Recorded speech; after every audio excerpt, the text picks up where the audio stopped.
Backlog. What's up, fatty? I think we all need to Flabby. go back. We're live. Cheers. But hey, good to be live. I'm the designated fat kid of the stream. It's good to be alive. Like a big I bone. think. Husky. I'm fat. I'm a fucking fat ass, bro. Thick boy. Okay, with you got two some Cs. stuff to work through, I see. Not 3 C's, 2 C's. What? I can't be 3 C's? You gotta sculpt the booty more. Oh damn. Bro, I just gotta stop being on the seafood diet. That's really what it's all about. We all, homie. Try eating only steak. And I say this as someone who ate half a pizza just an hour or two ago. Really? Jesus. You think I should just eat just steak though? Yeah, just steak. Only steak. I can't tell if this is a serious recommendation Red or meat just some only bullshit. diet. The carnivore's diet. It was one of those bullshit. Are you talking about diet things? You're talking about what's his name? The dude, the Canadian man who's. I don't know. Maybe. It'll come to me. Yeah. No, Speaking of which, this was side stories that we didn't cover, but did you see there was like one dude that was like, "Yeah, I've been eating McDonald's every day for 50 years and I'm still alive." That was a story I didn't throw on there, but I'm like, bruh, how do you not realize you're the exception? You're not the rule, home. Oh man. Well, I mean, he probably doesn't eat it for every meal, right? Like that's what he said. He said he ate McDonald's for every meal for the last 50 years. Wasn't that dude? I guess the super size me guy was just a fucking casual. Then I guess I don't know. Yeah. Wait, I thought that. What you gonna do? You gotta get a big salad, I guess. No, there was a guy on Super Size Me that was like, "Yo, I eat McDonald's every meal." Yeah. That was that guy. Yo, what? I mean, I don't know if it was that specific guy, but yeah, I mean, there's a dude in the news last week that was like, "Yeah, I've been eating McDonald's for 50 years. I'm still alive." It's like, man, survivorship bias is real, homie. I think I've been eating McDonald's for 20 years and I'm still alive. I mean, it's, like once every 3 months, but it's been happening for 20 years. Yeah, haven't we all? But that's all he eats is McDanks. Look at me. I don't eat McDonald's at all. And he must be financially well off. Kid. You would think, he must be very well off. Because McDonald's is not cheap anymore. I think the billionaires have enough money or intelligence to realize that they have to stay alive and that's to acquire more wealth. I think there's just some crazy millionaires out there that just don't give a fuck and probably just spend their money on weird ass shit. I wouldn't be surprised if it comes out and there's a millionaire out there that's like, yeah, I've eaten Dairy Queen every day for the past 60 years and I'm still alive. It's I could eat a Dairy Queen Blizzard every day. My body would die. And the rest of me would die, and not in a pleasant way. I think I would die happy. I don't know, man. So, someone who's as someone who's lactose intolerant, my intestines. Whoa, wait. Well, see, you're lactose intolerant? Yeah, you didn't know that? No. I can eat a little bit of ice cream, but if I go for Blizzard size, didn't you just tell me you ate half a pizza? Cheese is that weird gray area for me where I can eat some of it. It depends. My cat is also lactose intolerant, so she feels your pain. Aw, we out there. All cats are lactose intolerant. Are they really? I didn't know that. I mean, that kind of makes sense considering that supposedly the genes to digest actual dairy cow's milk are pretty not around in nature. In fact, most of the world's population don't have them. It's just a crazy feature of a lot of the U.S. where America. So we're stupid. Cow's milk has become the dominant milk. Well, we're stupid. Wait, did you just say as milk has become the dominant milk? Cow's milk. Okay, sorry. Yeah. As opposed to rat's milk. No, I just think cow's milk is supposedly one of the proteins that as opposed to almond milk. It's very hard to squeeze the milk out of an almond. There's no titty. Dude, apparently almonds are super bad for the environment. The whole thing's a titty. They require a ridiculous amount of water to grow, which is why you should go with the superior soy milk, especially if you want them titties. You know what I'm saying? Soy boys. Well, that's gross. It's not actually a real thing either, but The myth Soy is milk still the myth. is gross. I actually like the vanilla. It's not terrible. Confirmed soy boy. But no, what are the other like alternate milks? Banana milk, that's another weird one that exists. Goat's milk. Coconut milk. Yeah. Yup. Coconut milk's not bad, but I would never drink it in large quantities. It just tastes weird. Are you saying like other than mammal milk? Oh, rice milk? Rice milk's not bad. He must be, right? Like, 'cause Yeah. Well, yeah. I'm thinking of other than mammal milk. Mammal milk's easy. Is it? I've only had cow's milk. I've never had goat milk or. I've tried goat milk. It's thick. Probably an acquired taste. Yeah. Wonder if you can milk those like weird in between mammals, like platypuses. Anyways, so how was you guys' day, weeks, you know, stuff? Good. Yeah.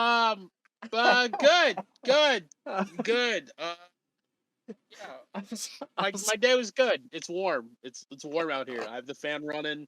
It's been a hot day. But maybe that's what's making me go crazy. No. How are you guys' weeks? I already asked. Oh, well. I asked first. I have not slept. Yeah. Pulling the reverse Uno card on me. Okay, fair enough. Mine was good. I caught up on some TV. Still haven't gotten around to finishing Halo because the memes have just been too crazy. I think I'm gonna let it cool off a little bit before I go back and finish that because I don't think I'll be able to be unbiased. And I actually want to be when I watch it, just so I can form my own opinion and not jump on the collective internet hate train. Because I had been enjoying the show up to the point where it's the memes it got like over memed or you know. I heard it's kind of the Quan show. Yeah. Yeah. That's easily the most annoying character of the show. But I think every show has like weird characters in the first season that you don't like, and like teenage characters always suck. Like Wesley Crusher on Star Trek, I'll say it, he sucked. Whoa. You don't like wow, what a spicy take that no one's ever had before. Spicy take from 1998. 94, dude. 94. But yeah, he's even back that far. But yeah, I mean, you know, you live and you learn. Hopefully they straight like it already got greenlit for a second season. Clearly it got the viewership numbers they were kind of interested in. So hopefully they figure it out. Okay. I mean, some people like to just watch, you know, train wrecks. So some people do. Bro, I'm here for it. All I've been doing is editing that video about Master Chief. And it was funny. So literally, this is not. This hasn't been old yet. It's very I saw how much you've been editing that video, and boy, has it changed a lot. Master Chief is still very much in the zeitgeist. He is. For the question mark. More people are talking about the show, or at least hating on it, than are probably playing Halo Infinite right now. That's what's going on.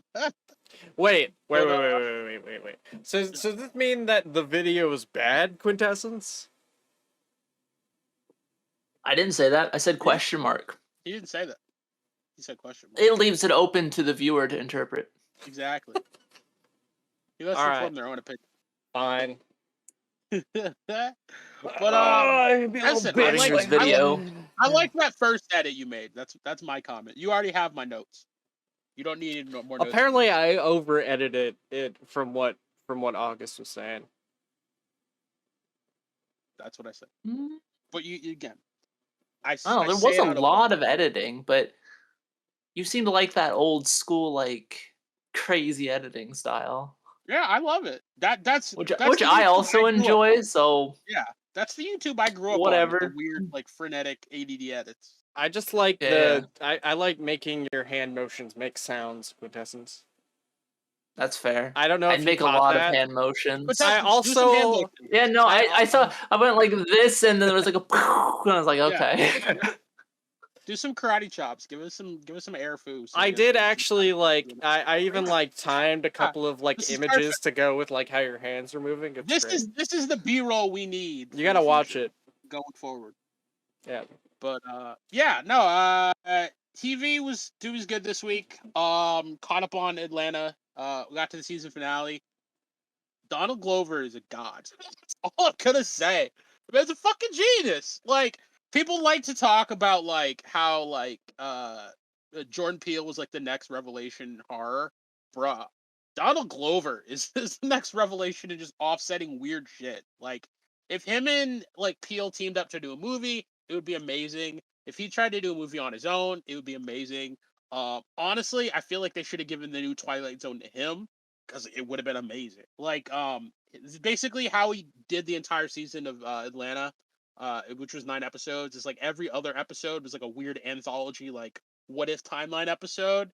And they were just amazing. They're so fucking weird, but they were. I Just hated amazing. the new Twilight Zone. Yeah, I did too. It was terrible, and like, It was like I wanted to like it. Didn't capture like the charm of the old one. I don't know what the hell they were doing. It just wasn't good. Boy, It wasn't. The stories were boring. The acting was worse. Question mark? How? I don't understand. I say this as someone who only like I enjoyed the old Twilight Zone, but like was ready for a refresh. It just the new one just wasn't well written. Like it was like even if it didn't have the new charm of the old one, it had no charm of its own. Like it had nothing there that I'm like I want to watch more episodes. I watched 2 episodes and I'm like, ooh, this doesn't feel good. I don't know if you guys would have liked the Twilight Zone from the 70s and 80s, man. Those were I liked it. Yeah, I liked it. Those were fucking I liked rough, those. dude. The 70s and 80s ones? Yeah. Dude, that's where all of our modern TV tropes come from, bro. Like, that was the start of those tropes. You have to respect it. I mean, I like the ones from the 60s. And those ones are cool. But then, you know, there's a lot of, like, really hacky, episodes. Or like, so there was, like, that. There was, like, the Outer Limits. There was, like, a third version of it. I can't remember the name of it. Or the Dude, third Outer Limits was dark as fuck. Because, like, Outer Limits, like, set out from the beginning to hurt you. And that we're just going to decide that every episode ends in the end of the world for humanity. You just got to deal with it. Typically, yeah. It was Black Mirror before Black Mirror. But, like, Black Mirror is just, like, unsettling dark. This was like, okay, civilization is over. You just deal with it. Typically. Like, oh, okay. Like the end of dinosaurs dark. Yeah, it was... There, like, I remember there was, like, one episode where, like, a dude cheated on his wife and, like, with an alien and that bred a species that, like, destroyed humanity. And it's like, well, I mean... Of course they didn't show it because they didn't have the budget, too. Yeah, well, I mean, you see like a bunch of like bugs just swarming out the window, like filling up the sky, and it's like, oh well, fuck. Guess we lost that one, boys. Whoopsie! Time to reset the timeline. I will say that intro of the Outer Limits used to scare the shit out of me as a kid. Yeah. Like I used to it always used to make me want to pee. I don't know what it was. Yeah, I did not like the Outer Limits as a child. It was just needlessly dark. Like it could have been like give me the like mildly hopeful endings, but no, they went for the bad end every time. It was literally like anime bad. It was like visual novel bad end speedrun. I remember seeing episodes though with like, you know, people who were getting their start, and like, you know, like I remember seeing an episode with like Nathan Fillion. Yeah. Like I can't remember, but they had like a bunch of different like famous people, and of course I think it was one of those shows where it like started off and they had like famous people, and then like as the show went on, they got less and less famous. Yeah, I bet it was filmed in like Vancouver, where like all of those old sci-fi shows are filmed. I think Nathan Fillion is Canadian, so yeah, that tracks.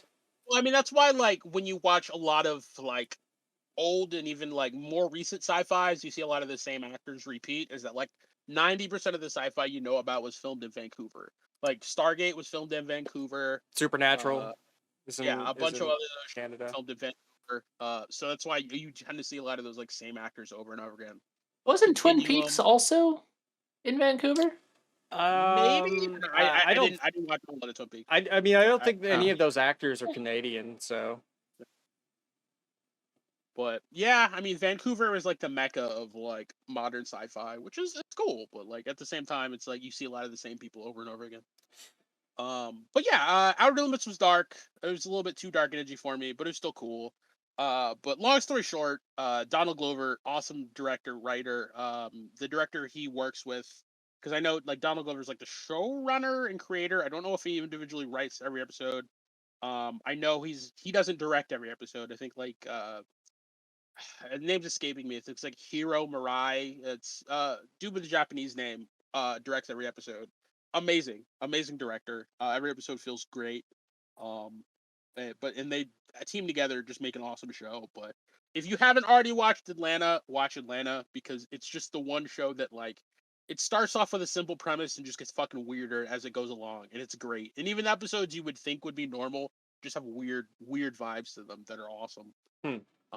But yeah, cool show. Okay. That's what I watched. That's an FX show. One of the few cable channels still making interesting content. Go figure. In fact, they've always been made really cool experimental content. Like they had that like X-Men TV show a while back, Legion. That was really cool. That had names are really hard for me today. But yeah, no, that was a super awesome show. Aubrey Plaza was in it. She played a villain. It was awesome. There's a bunch of other great FX shows I could go through right now, but that would take forever. But yeah, finished out Atlanta. Did I watch anything else? Didn't watch anything else yet. Oh yeah, me and Matt rewatched the first Top Gun. So we'll have a review of that at some point when we get around to it because we want to get ready for the new one that comes out next week.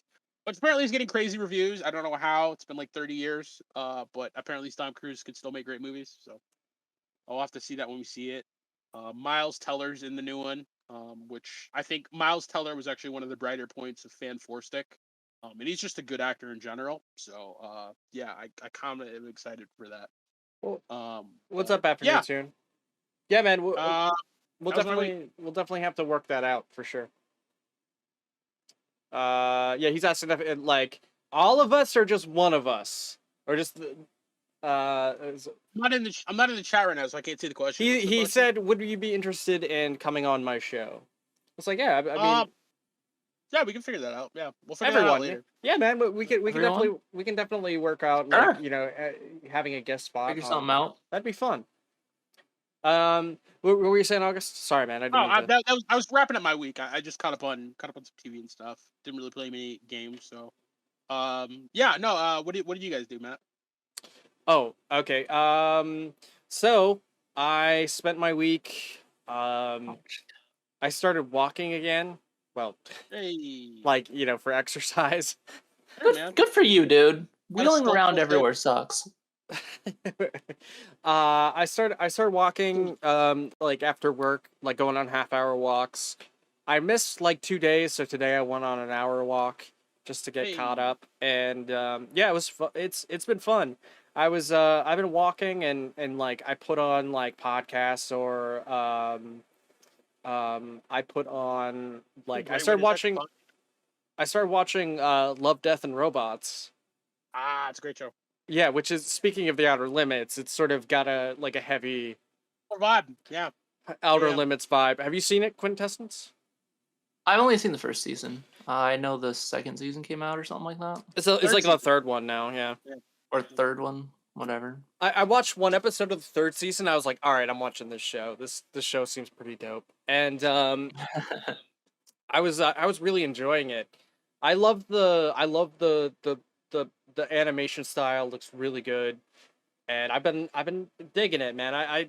It's good for like, you're on a treadmill for an hour. So like there's some scenes that are like kind of creepy, but also action packed, and it kind of gets you, distracted from whatever's going on. Or do you walk on a treadmill or do you walk like around town? Oh, I just walk on a treadmill just because my gym is like literally right next to my work. So like I get out of work, I just drive straight over to the gym. It's not even like a minute from my job. So. So do you like how it shifts like animation style with like every episode? I Love, Death and Robots. Yeah, it's like an anthology from what I remember. Yeah, it's more of an anthology. Each episode is a different creative team, so pretty wild. Yeah, and I mean, I think it's neat that, of course, it changes art styles, but it does have the same artists coming back for episodes, but they're not all like in a row. You know what I mean? Yeah. From what I could tell, like I think one episode had like it had Topher Grace and I think Mary Elizabeth Winstead in like one episode randomly that was like 10 minutes long. It was pretty cool and like some of them have like an interesting twist and some of them have like no twist whatsoever, which I think is cool because you know how like I said like with the Outer Limits and whatever those types of shows they always have to try to have a twist at the end. This doesn't even like go for that. It just keeps it interesting and it's like all right, well, we're moving on now. And then rednecks fighting aliens. Russians fighting demons. Usually it's some kind of like alien demon creature that they're fighting or whatever. But so far, really enjoying it. Also, lots of sex in that show too. It was pretty explicit, but a lot in a fun way. Yeah, it's not like it's tasteful for the most part. I've been really enjoying it, and then I also wound up beating Harmony of Dissonance, Castlevania Harmony of Dissonance. So the Castlevania GBA collection is done. Nice. Yeah, move man. on to the DS games. Nice. Yeah. I'm actually gonna, like I said, I'm gonna be sticking with the Game Boy Advance for now. Trying not to get burned out on Castlevania just yet before I move on to the next games. I picked up. I actually did a poll on what I should play next. Most people voted on Mario and Luigi Superstar Saga. The other game That's a good one. the people voted for was Mega Man Zero, which I randomly just started playing Mega Man Zero just to kind of mess with it. That game is fucking hard. I think any of those old Mega Mans it's a hard. Mega Man game. Yeah, even no. It was pretty hard. It's hard for a Mega Man game. Mm. I've beaten Mega Man X 1, 2, and 3. This is way harder than all of those games. Yeah. Do you think it's like the melee component? Like, what do you think makes it harder?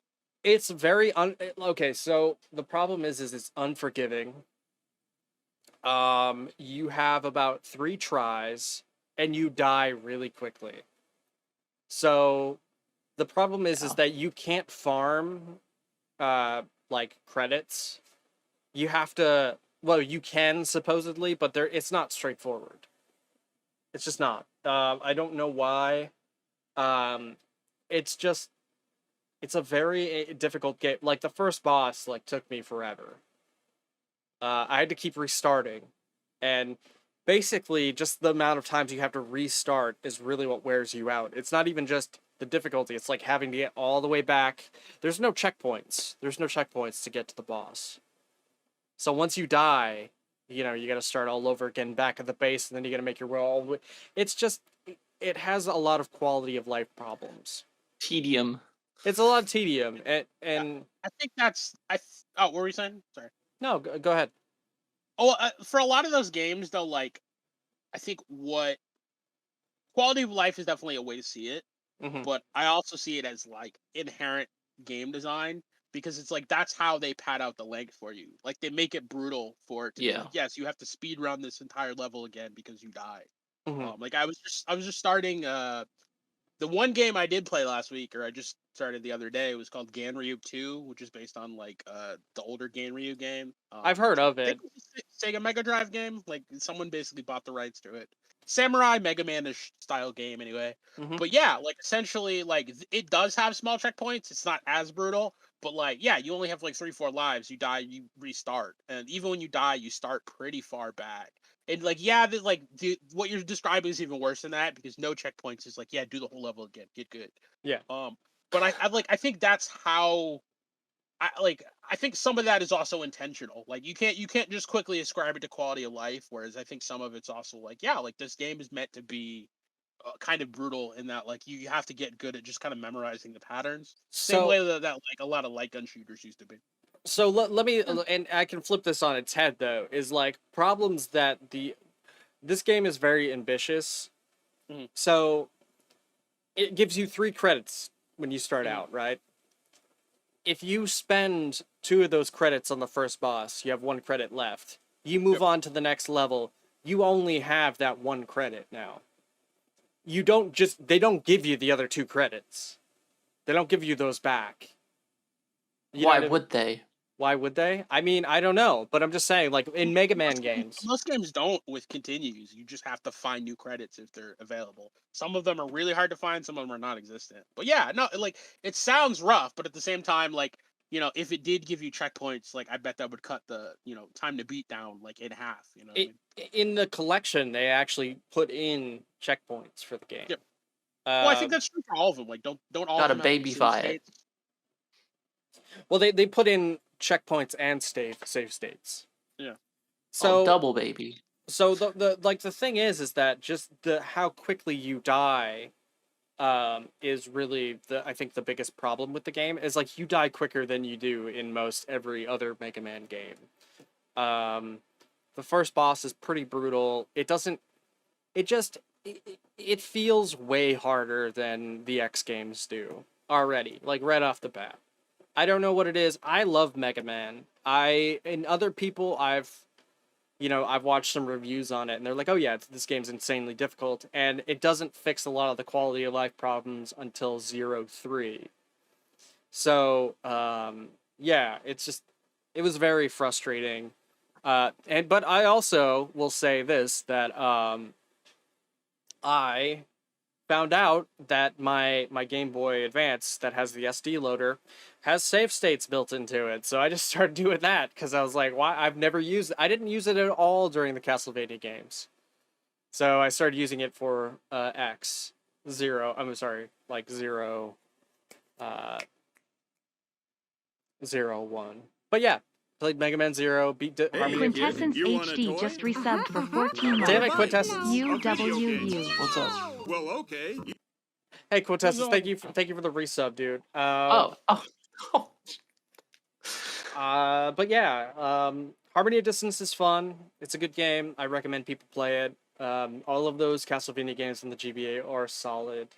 And yeah, I guess that's pretty much been my week besides editing. And yeah. Quintessence, how was your week, man? Well, my week involved a lot of me getting my ass kicked on Path of Exile. Just on repeat, over and over and over again. As well as some anime. I've continued to watch Spy Family. It's still hilarious. Episode 7 this week, right? I believe so. Yeah, something like that. I gotta catch up. Like, I don't know. Done a bunch of gambling in Counter-Strike. Oh, like boy. betting on matches. Gotta get them skins. Opening cases and stuff like that. So that's bad. Shouldn't do that.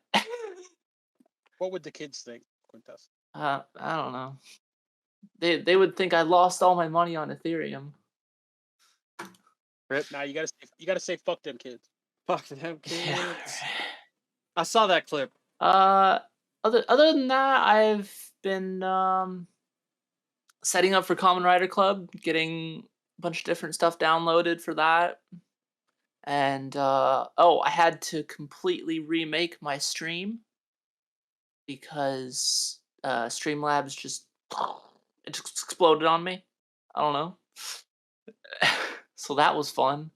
But now I'm on OBS, and OBS is 10 times better. Like, it's so much lighter. Anyone who's on Streamlabs, just get the hell off of Streamlabs. Take like an hour to learn OBS, and you'll be way happier. Streamlabs is way better. It's I'm sorry. Streamlabs is easier, but it actually uses more processing power of your computer. A lot more. It uses a lot more. A lot.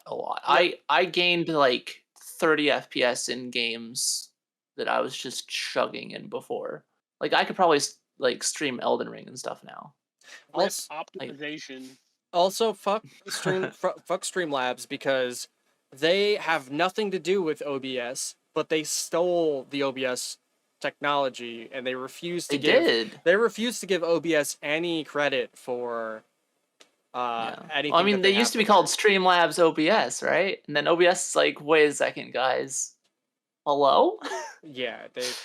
And so they had to change to Streamlabs. That's and, like, honestly disconnect themselves completely. why I switched over, was because I heard about that. I was like, fuck them. Oh wow. Okay. Yeah, no, that's fair. I was just so like ingrained in it. Like I was just like, oh god, I don't want to learn OBS. It's just fine here. It works. And then it didn't. Mhm. So it was a good reason to switch. Yeah. for sure. Let's see what else. Oh, I finished watching Cobra Kai season 4. Oh shit! Watch your Cobra Kai. Is that still Yeah. on YouTube or is it on Netflix now? It's on Netflix. Oh, okay. Yeah.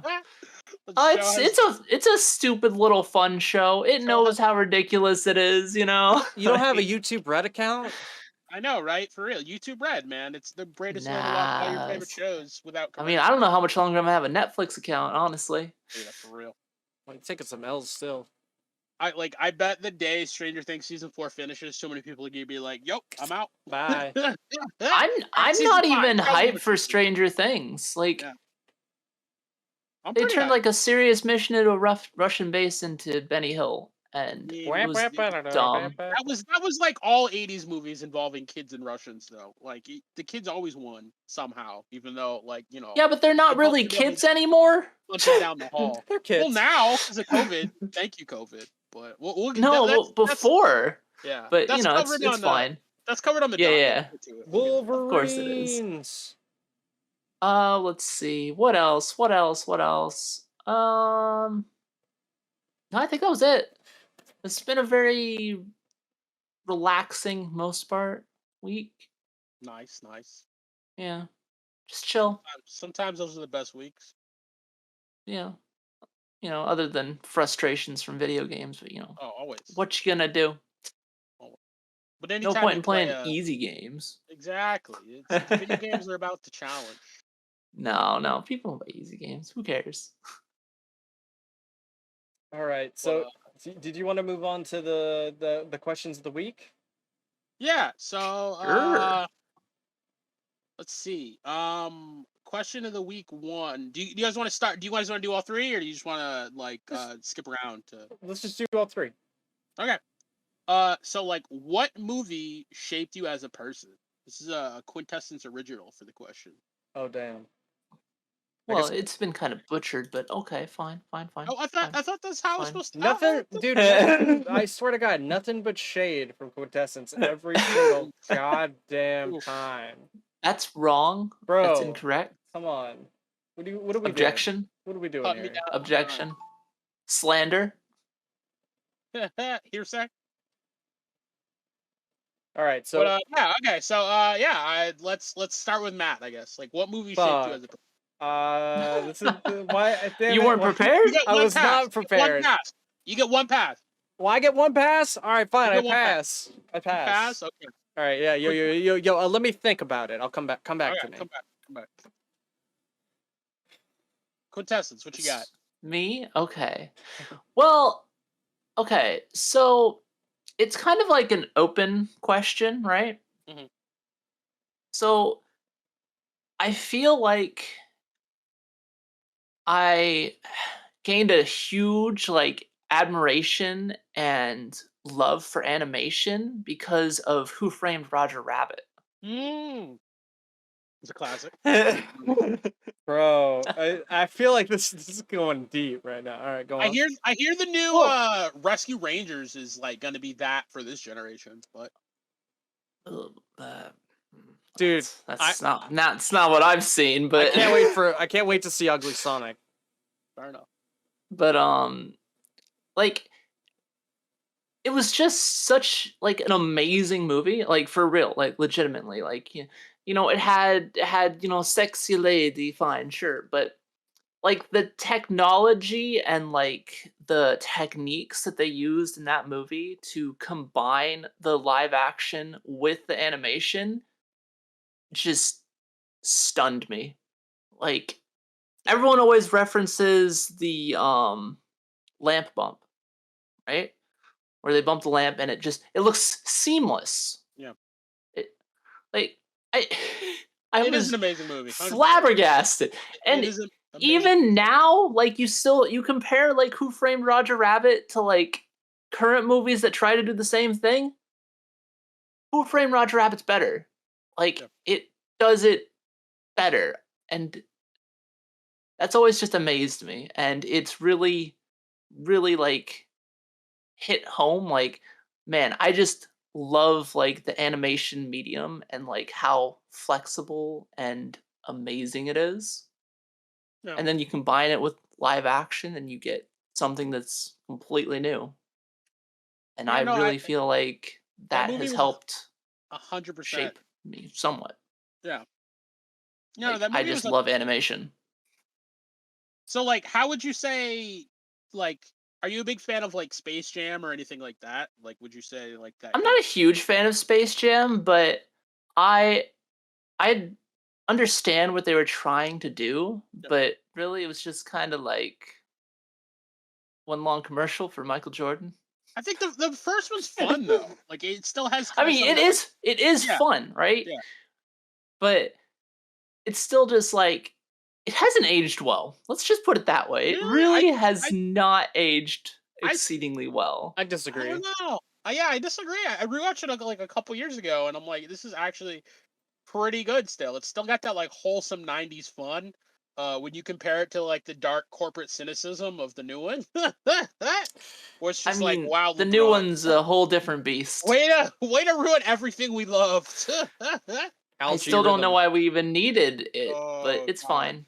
It's so I bad. guess. So bad. Dude, honestly, much this you is can such do. a tough question. The corporate overlords. Is love it? For I me, mean, it yeah. doesn't have to be super deep. Like mine wasn't super deep. For me, I kind of threw out like a softball answer. Like the one movie I remember having like a big influence on me growing up. And of course, you know, it was one of those where we watched like every time there was like a free day in like middle school or was Remember the Titans. Oh. Shit. Just a wholesome ass movie. It's just a wholesome ass movie. It's about like a team of disparate individuals. You know, their personalities didn't originally mesh. It was a mix. It was the first mixed white and black team. So like there's a little bit of like stereotypes and kind of all that to get over. But they came together and they played great football. And they became a team. They became a unit. They became like a family. And like, who Like does a real little good fucking football. wholesome Real story good like that? football. Underdog story. Hell yeah. It's just an enjoyable, feel fucking good movie. Like it Really is. yeah. I mean, that movie. other than racist parents. Yeah, but I mean, like, but that's what I'm saying. They're gonna like, have some tension. the kids were better than their It's parents. true. Yeah, exactly. Like the kids were all able to improve and become the next better generation. I mean, it has so many positive messages. You can't not like that movie. If only we could learn from that movie. they only went on to become mildly racist adults. Yeah, Yeah, I mean, sometimes things backslide, but we started good. That's what's important. True. But no, I mean, it's the classic, 3 steps forward, 2 steps back. exactly. That's progress sometimes, baby. I'll take it. Hey, No, that is progress. That's literally one step of progress. That's football. That's football. Think about it. 3 steps forward, 2 steps back. I haven't seen that movie in such a long time. But nah, Remember the Titans is a great movie. I mean, Denzel's always great. A bunch of other great actors in that movie. Just enjoyable ass movie. Yeah. So, backlog. What about you? Oh man. I used to like watch a lot of like crappy action movies, I guess. Damn, I have like nothing deep to really say, but for whatever reason, the idea of like I don't know why, but like I keep thinking of like Jean-Claude Van Damme movies. Like growing up CPD. watching Jean-Claude Van Damme movies. I think like Kickboxer and Bloodsport were like my favorite movies as a kid. I don't know why. I just like my dad would like watch have those like on like a Sunday afternoon or something, like on TV. Cuz I kind of grew up like watching like whatever was on television. and usually it was just like Mm. like a B movie, like B action movies, and like man, it's so corny, but I love it. It's so much fun. I don't know if it.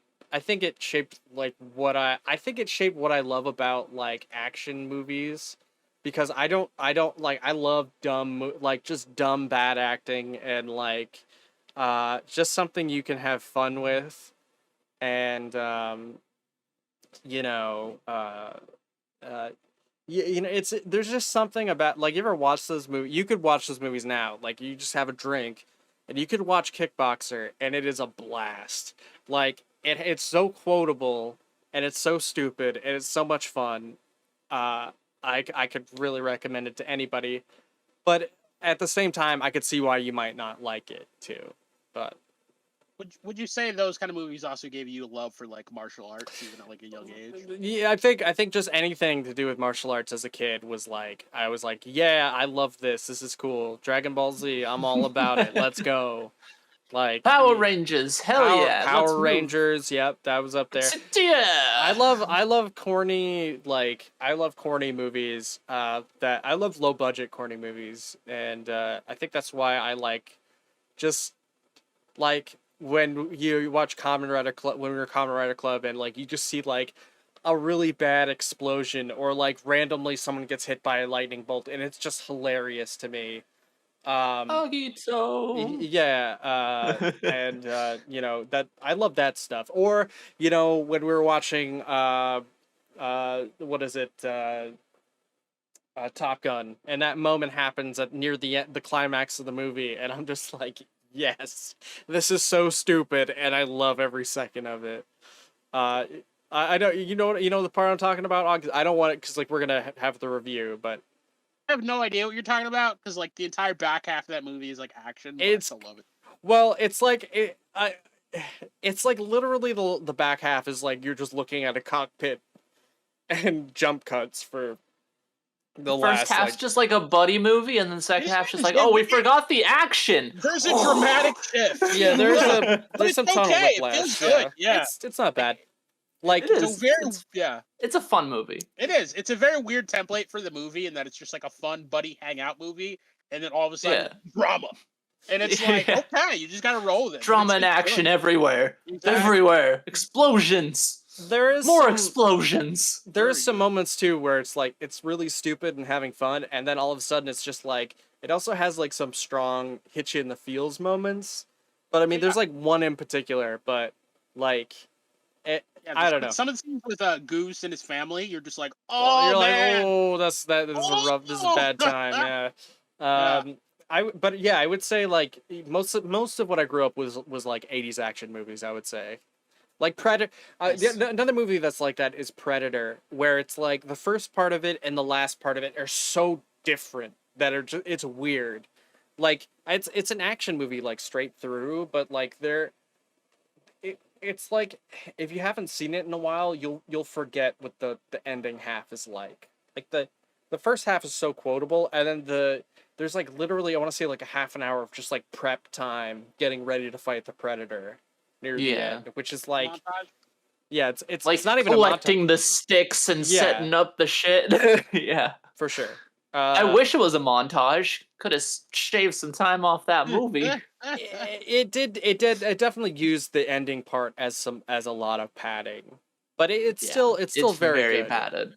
Yeah, it's Yeah, super also, padded. It's a great movie. But the first, it's like the entire budget went into like the first half of the movie is Mhm. really what it feels like. But yeah, I mean like that star-studded movie. But anyway, yeah, I think that's what my answer.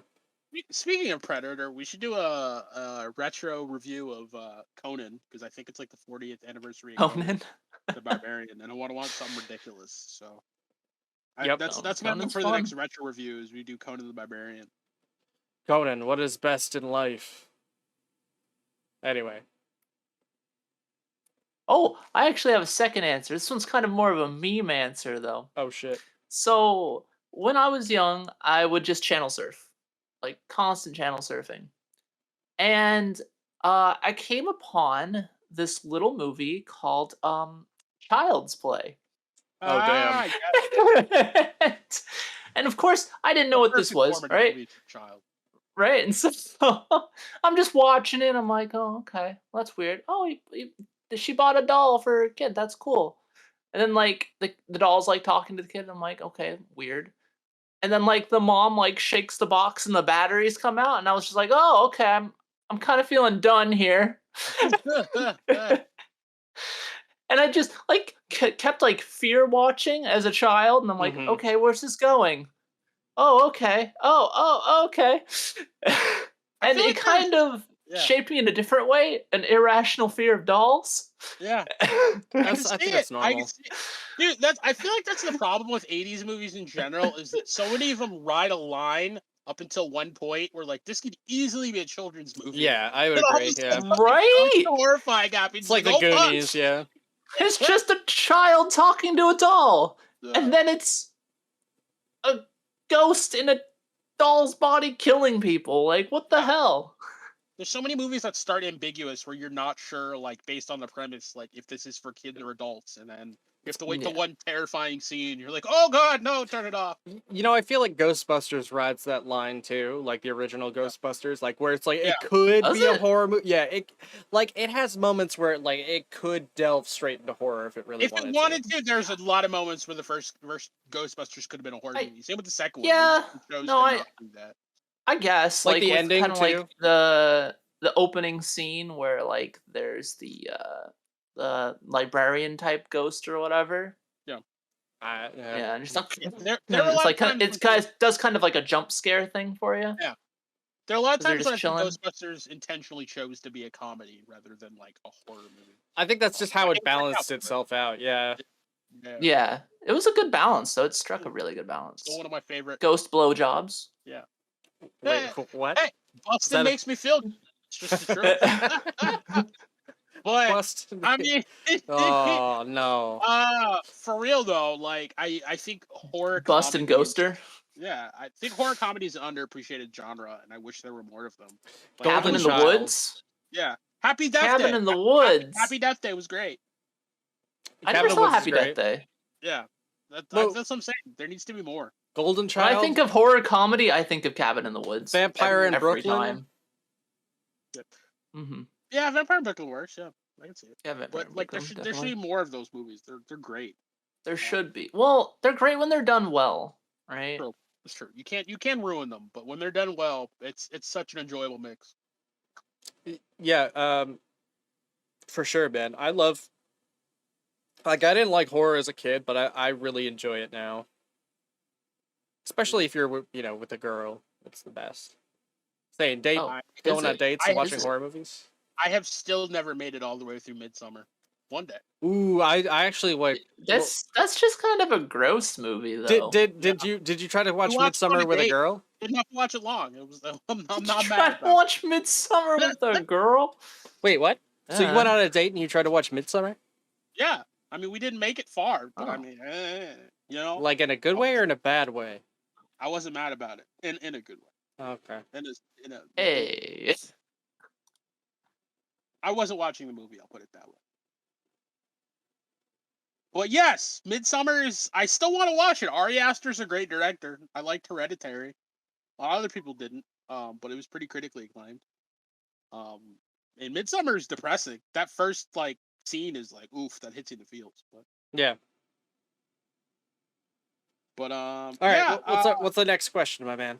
Next question on the list, is On the docket. Let's go. What do we got? docket is do y'all believe in aliens? And this is basically asked because Congress just had its first official meeting in 50 years about UFOs and saying what they were going to do to try to identify more of them, put more stories out there and put a task force together.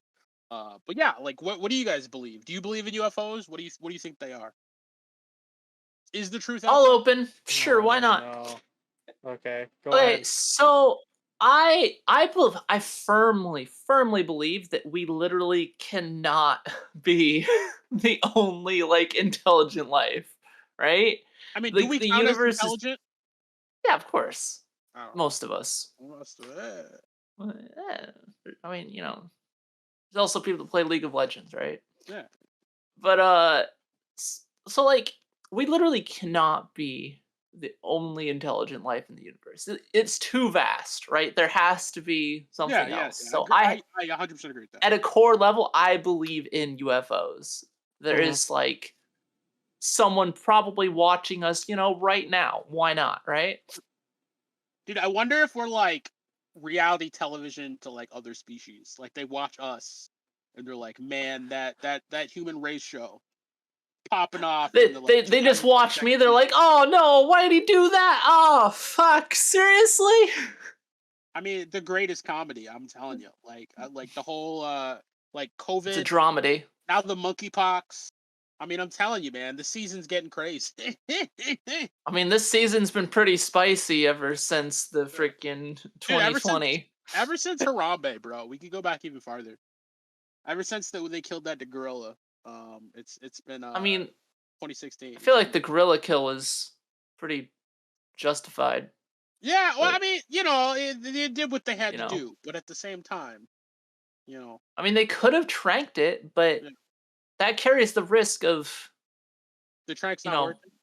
Literally crushing a child.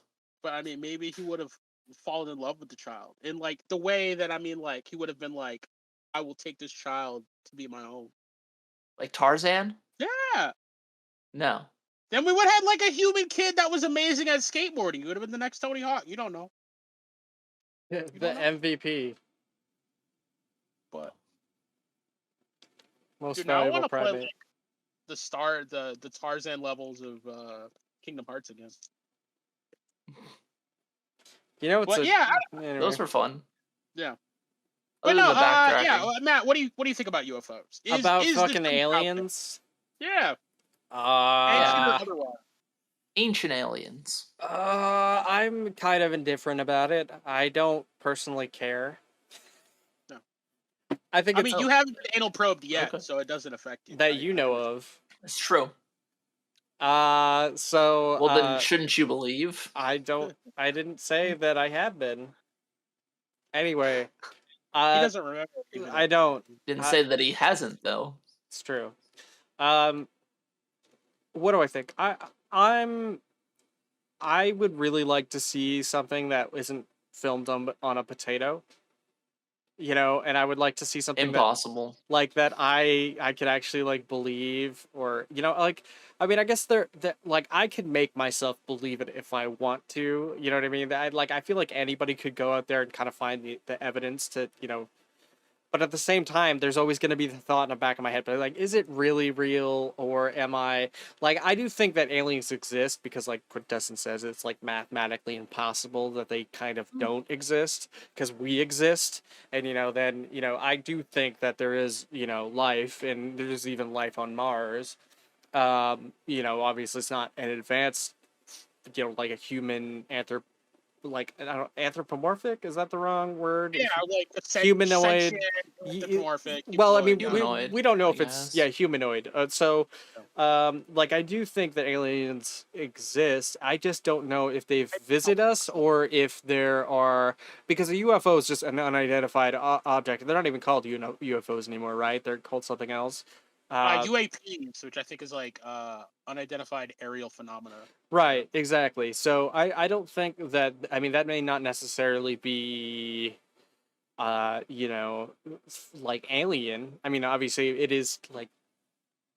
Well, that's the speculation, is a lot of them are drones. At least nowadays, the speculation is a lot of these sightings are drones. But I mean, we've had these for like 70 plus years. Like, they can't all be drones. Like, some of them might have been, like, just natural other phenomena that people mistook. But, like, some of them might have been some weird shit. Like, I would be surprised. There's a lot of weird shit that we just don't know. It just goes on. At the same time... Well, one theory is that our mythology of, like, dragons were aliens. Isn't that wild? Because, like, so many, like, different cultures and stuff, like, literally, like, across the world from each other have like, oh, there were these like scaled, large lizard-like beings.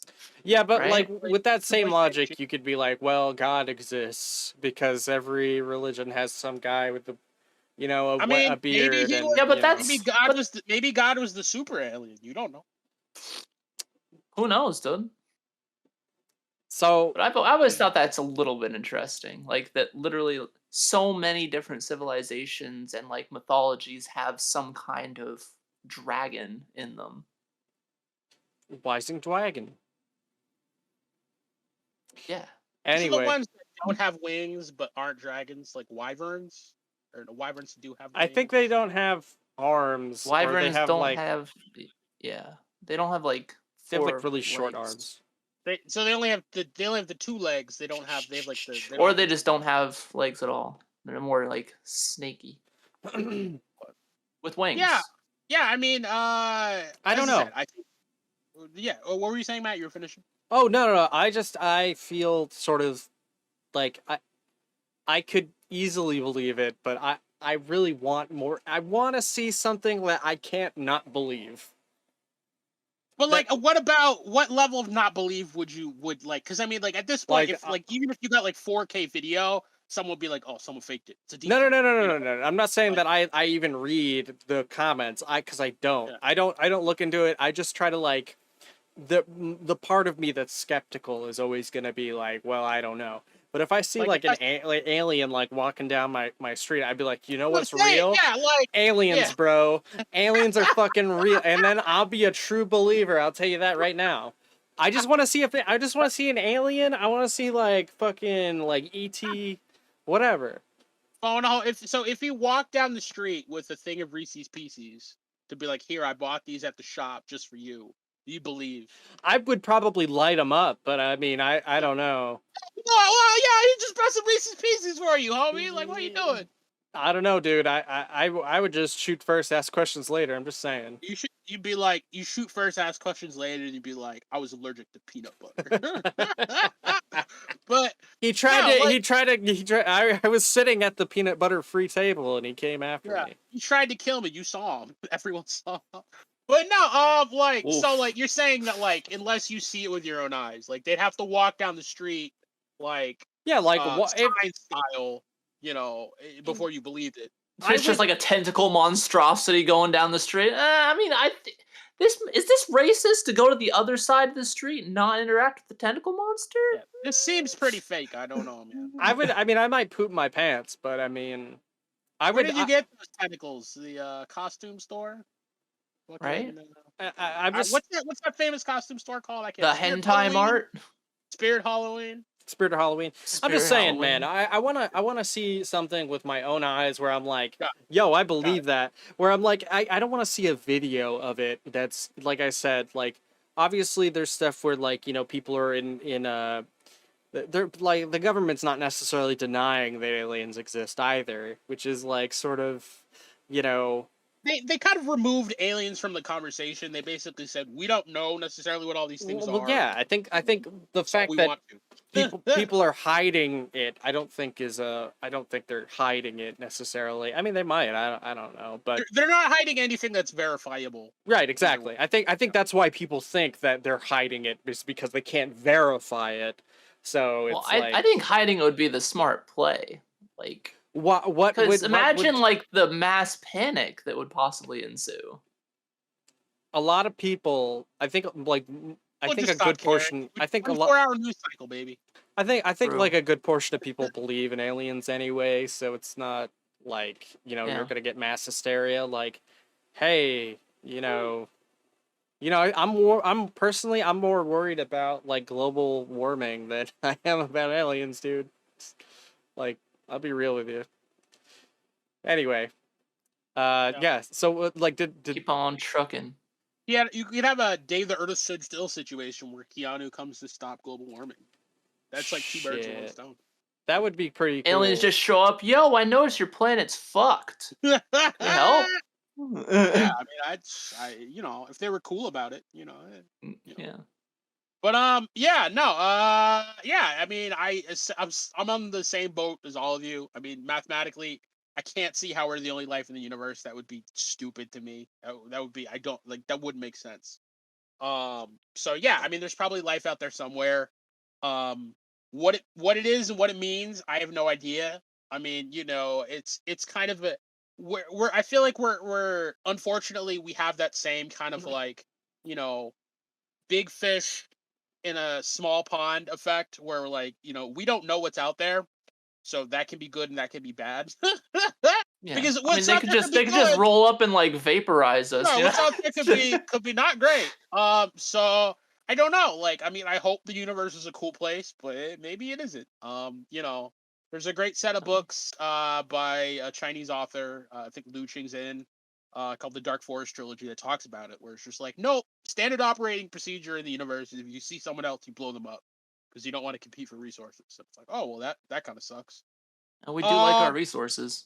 yeah, I know, right? Our one planet. But and yeah, I mean, there's the Expanse's take on it, which seems to be similar, although we don't really know much about the other races in the Expanse, which is a cool book series. There's a Star Trek take on it, where like a lot of races are generally neutral, and that works out good because you can build a cool space federation and go out and hang out with other alien peeps. Prime Directive, Yeah. baby. That's the Men universe in I want Black to live take in. on it. Hell yeah. But you never know. You don't know what it is. Prime Directive. And then I mean, like like all of these assume, there's the human level of intelligence is the highest quote unquote level of intelligence in the universe. I Which hope not. I doubt. So, but I mean, like that's almost what scares me too. Is like what would Have you seen reality TV? It's yeah, it's true. definitely not. All right, for real. What would a level of intelligence like magnitudes higher than ours even look like? Like, would we even be able to fundamentally understand it? I mean, if you've seen Alex Garland's Annihilation, like the being they encounter in that is like reality warper cosmic level. Like, I wouldn't want one of those just like walking around New York, just warping reality by just walking around. So like, yeah, I mean, it's all kind of a bounce. But yeah, I don't know, man. I guess maybe we'll know in 50 years. Maybe we'll know in 100 years. Who knows? If we're Maybe we still won't around. know it all. We'll probably all be I dead like before. that you're assuming that we're gonna survive 50 years. Hey, man, That's like you said, optimistic. I like it. I'm a sunny side up kind of guy, man. That's what it is. Glass half full. Glass half full Yeah. energy. Glass completely empty. Some of us will be around.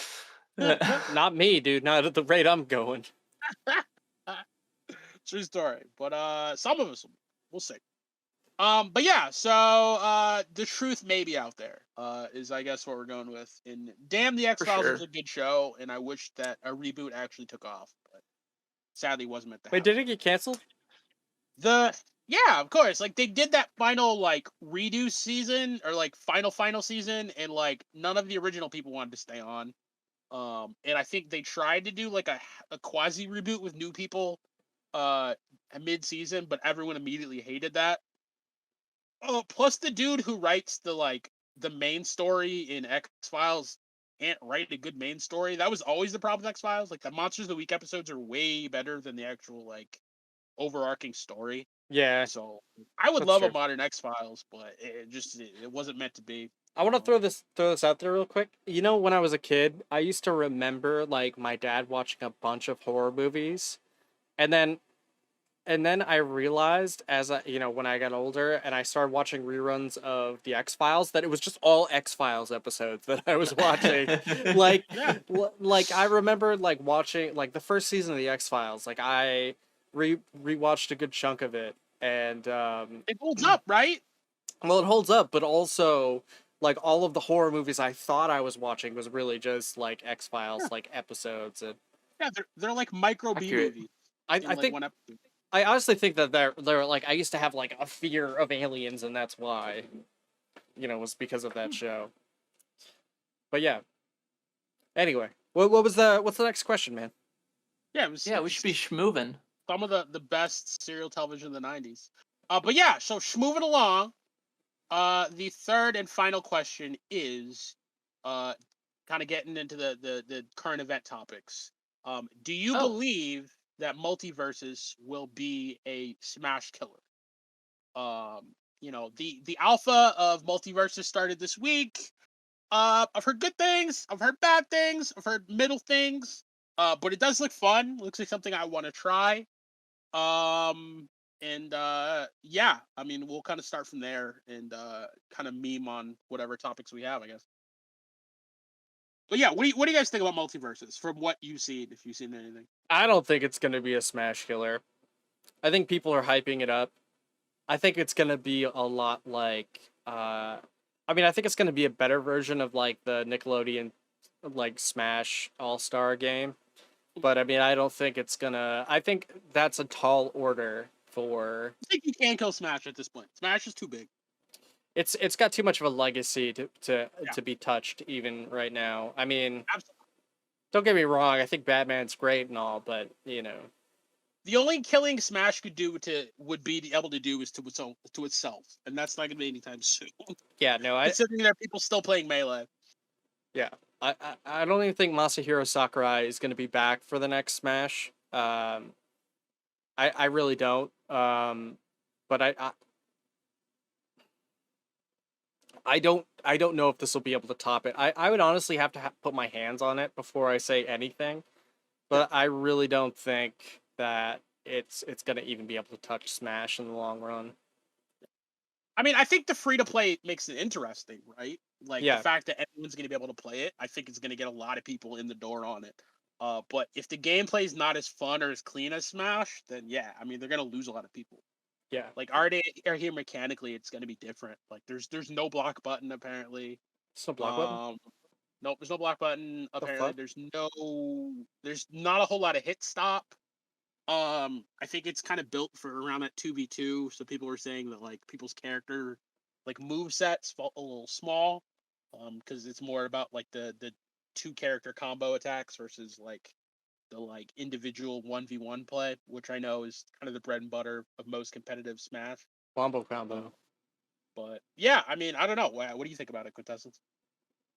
Well, okay, so I don't really like the whole, oh, is this the X killer, like, kind of thing? Like, why can't they just coexist? Fundamentally, they're both platform fighters, right? Yep. But they're different games. Yep. Like, Multiversus, 2v2 focus, free to play, rollback netcode, cross-platform. They got like the holy trinity thing going on, which I think is and just on that alone, it should succeed. As long as like they keep, releasing content, they keep patching bugs, balancing the game, etc. I don't know about you, but I can't wait to play as LeBron. Wait, don't tell. Like, I hope you're fucking joking about that. He might be in the game. We don't know for sure. Hopefully, Algae Rhythm is also in the game too. Yeah, I'd play as Don. No information on him. LeBron, real talk. Algae Rhythm probably got like mad powers, bro. He do. I would totally play as Algae Rhythm though. I don't think anything can really be a Smash killer. Smash is too big. Smash is too popular. Smash has too much reach to like really be touched. And even then, these games can coexist, and they should coexist. I mean, Smash needs some competition. Well, I mean, Smash not only needs competition, but it needs someone to force them to do all the things that Multiversus is doing. Like, yeah, I mean, minus the cross-platform. Think about Smash. Smash is like, like old school Japanese developers, right? Like, they don't care about the fancy schmancy rollback netcode, right? They're like, oh yeah, if you want to play a good game, good experience, you just sit on the couch with your buddy and play, right? We're lucky it has online. Yeah, and barely functional online. Oh my god. Yeah. I mean, it could be worse. Could be Brawls Online. Yeah, it could be Brawls Online.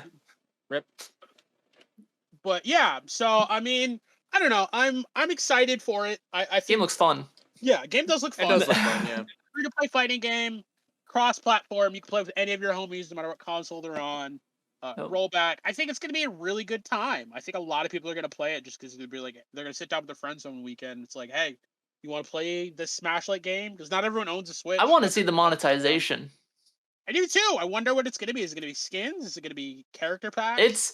It's probably gonna be like the KO effects, intro effects, taunts most Voice likely, packs? Yeah. voice packs, Yeah. like announcer type packs is But what I even mean then, by that would that. be cool. I love the idea. Yeah. Like a Rick and Morty announcer pack. Because they own Rick and Morty too. And They you'll own probably Rick have and to Morty. unlock characters too, I'm guessing. Maybe, yeah. No, you do have to unlock characters. You don't start with everybody. You know what I'm most Yeah. excited about though is this game has voice acting. It It does. does. It does have voice acting. Unlike Nickelodeon. I mean, you know, Awkward not every ass game fucking can game. Hey man, they were balling on a budget, okay? They only had that AA budget. They didn't have that AAA budget. It's true. It's ridiculous, like the quality difference, like with the animations and such, between Multiversus and Nickelodeon Brawl. Oh yeah, it looks so much better. Like Yeah. Nickelodeon Brawl looks like a shitty like little mobile game with like jank ass animations, Yeah, and jank-ass, like, Multiversus actually looks like the closest thing we've had to Smash. Yeah. It's definitely not on Smash's level with the animations, like not even close, but they're trying. It's definitely like night and day. Like when a company is willing to invest, what a company isn't. Yeah. You know. I'm not gonna lie. I still haven't seen a character that I wanna play in that game yet. I mean, I see a lot of Multiversus? yeah, multiverse. I've seen cool characters and everything, but like nothing where I'm like, "Yep, I'm playing that character day one." You know? Oh, that's fair.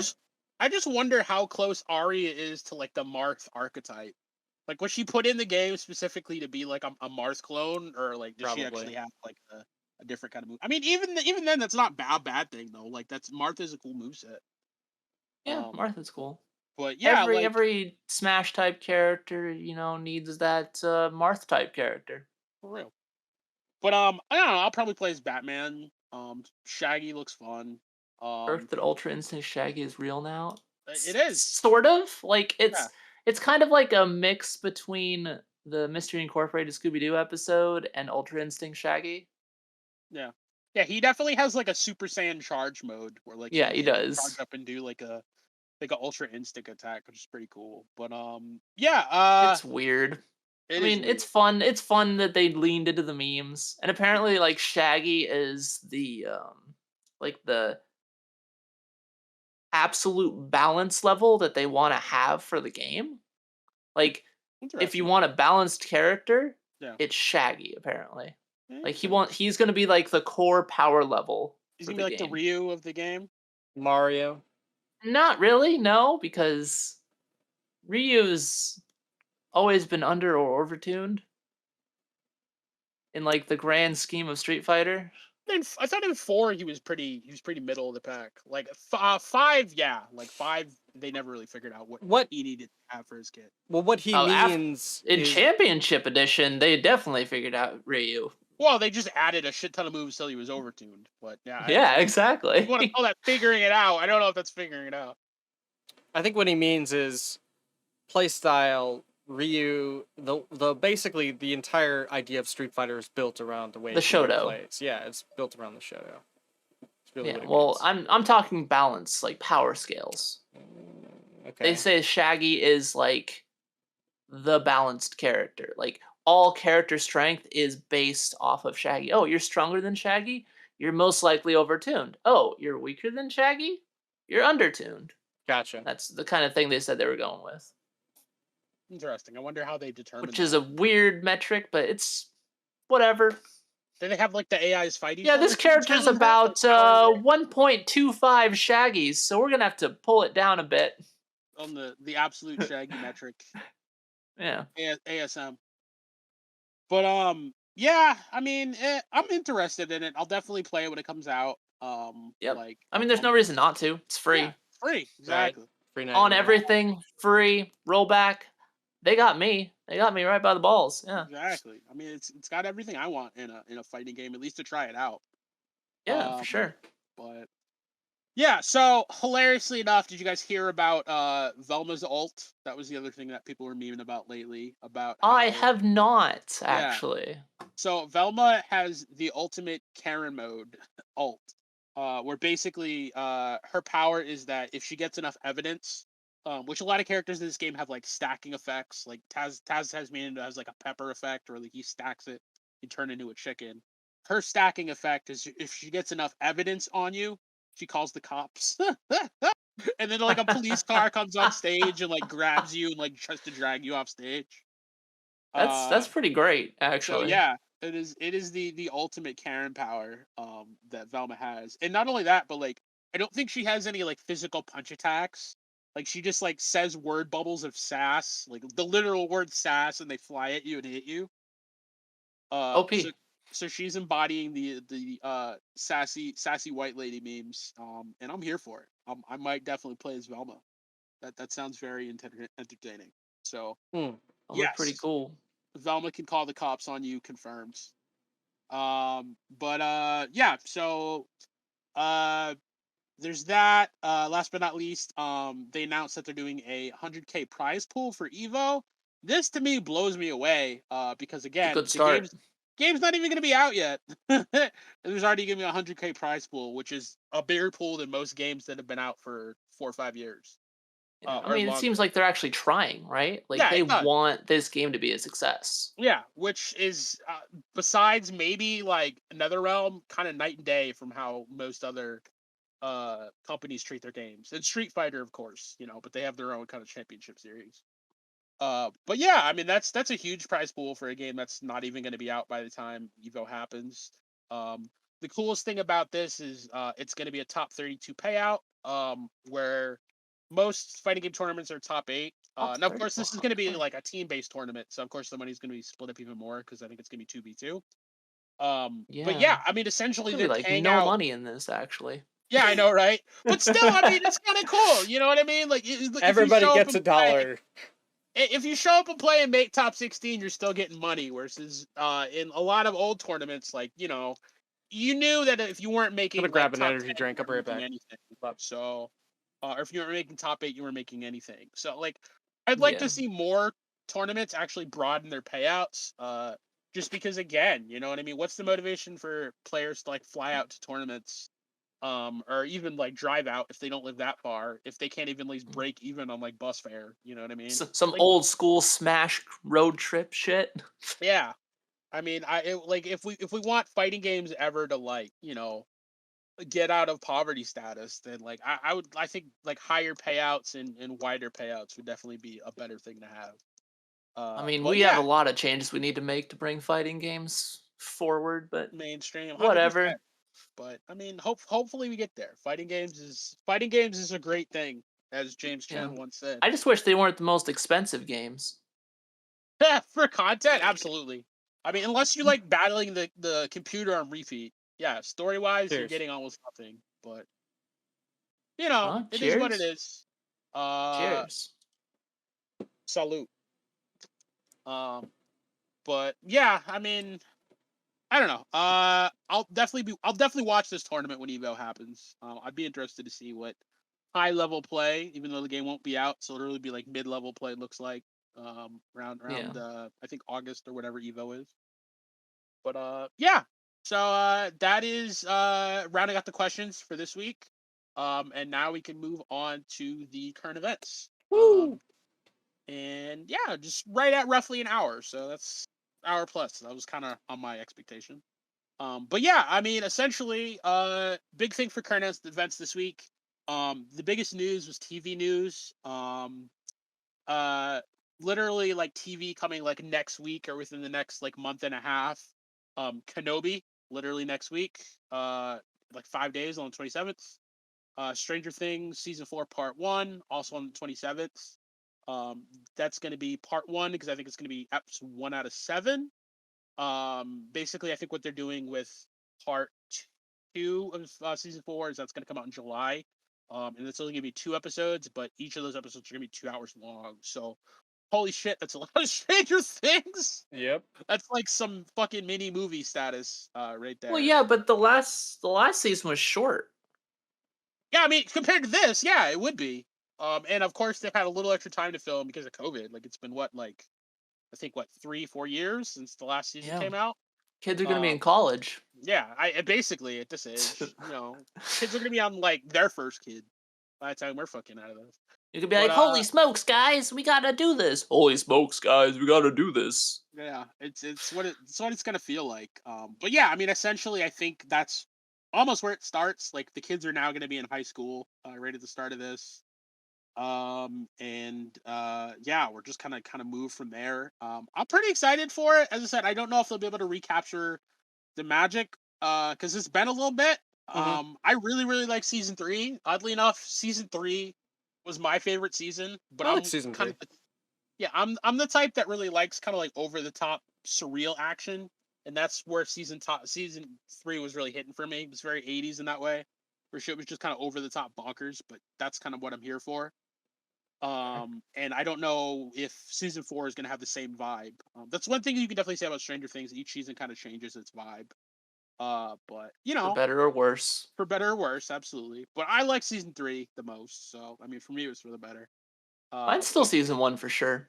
I Really? liked the horror aspect that they created. Yeah, it was not really showing like the monster. Really added more for me. Because then when it was finally like revealed, it was just kind of like, eh. Yeah. I can see that. I just thought it was a little dry. I don't know. It was more scary not knowing what was after you.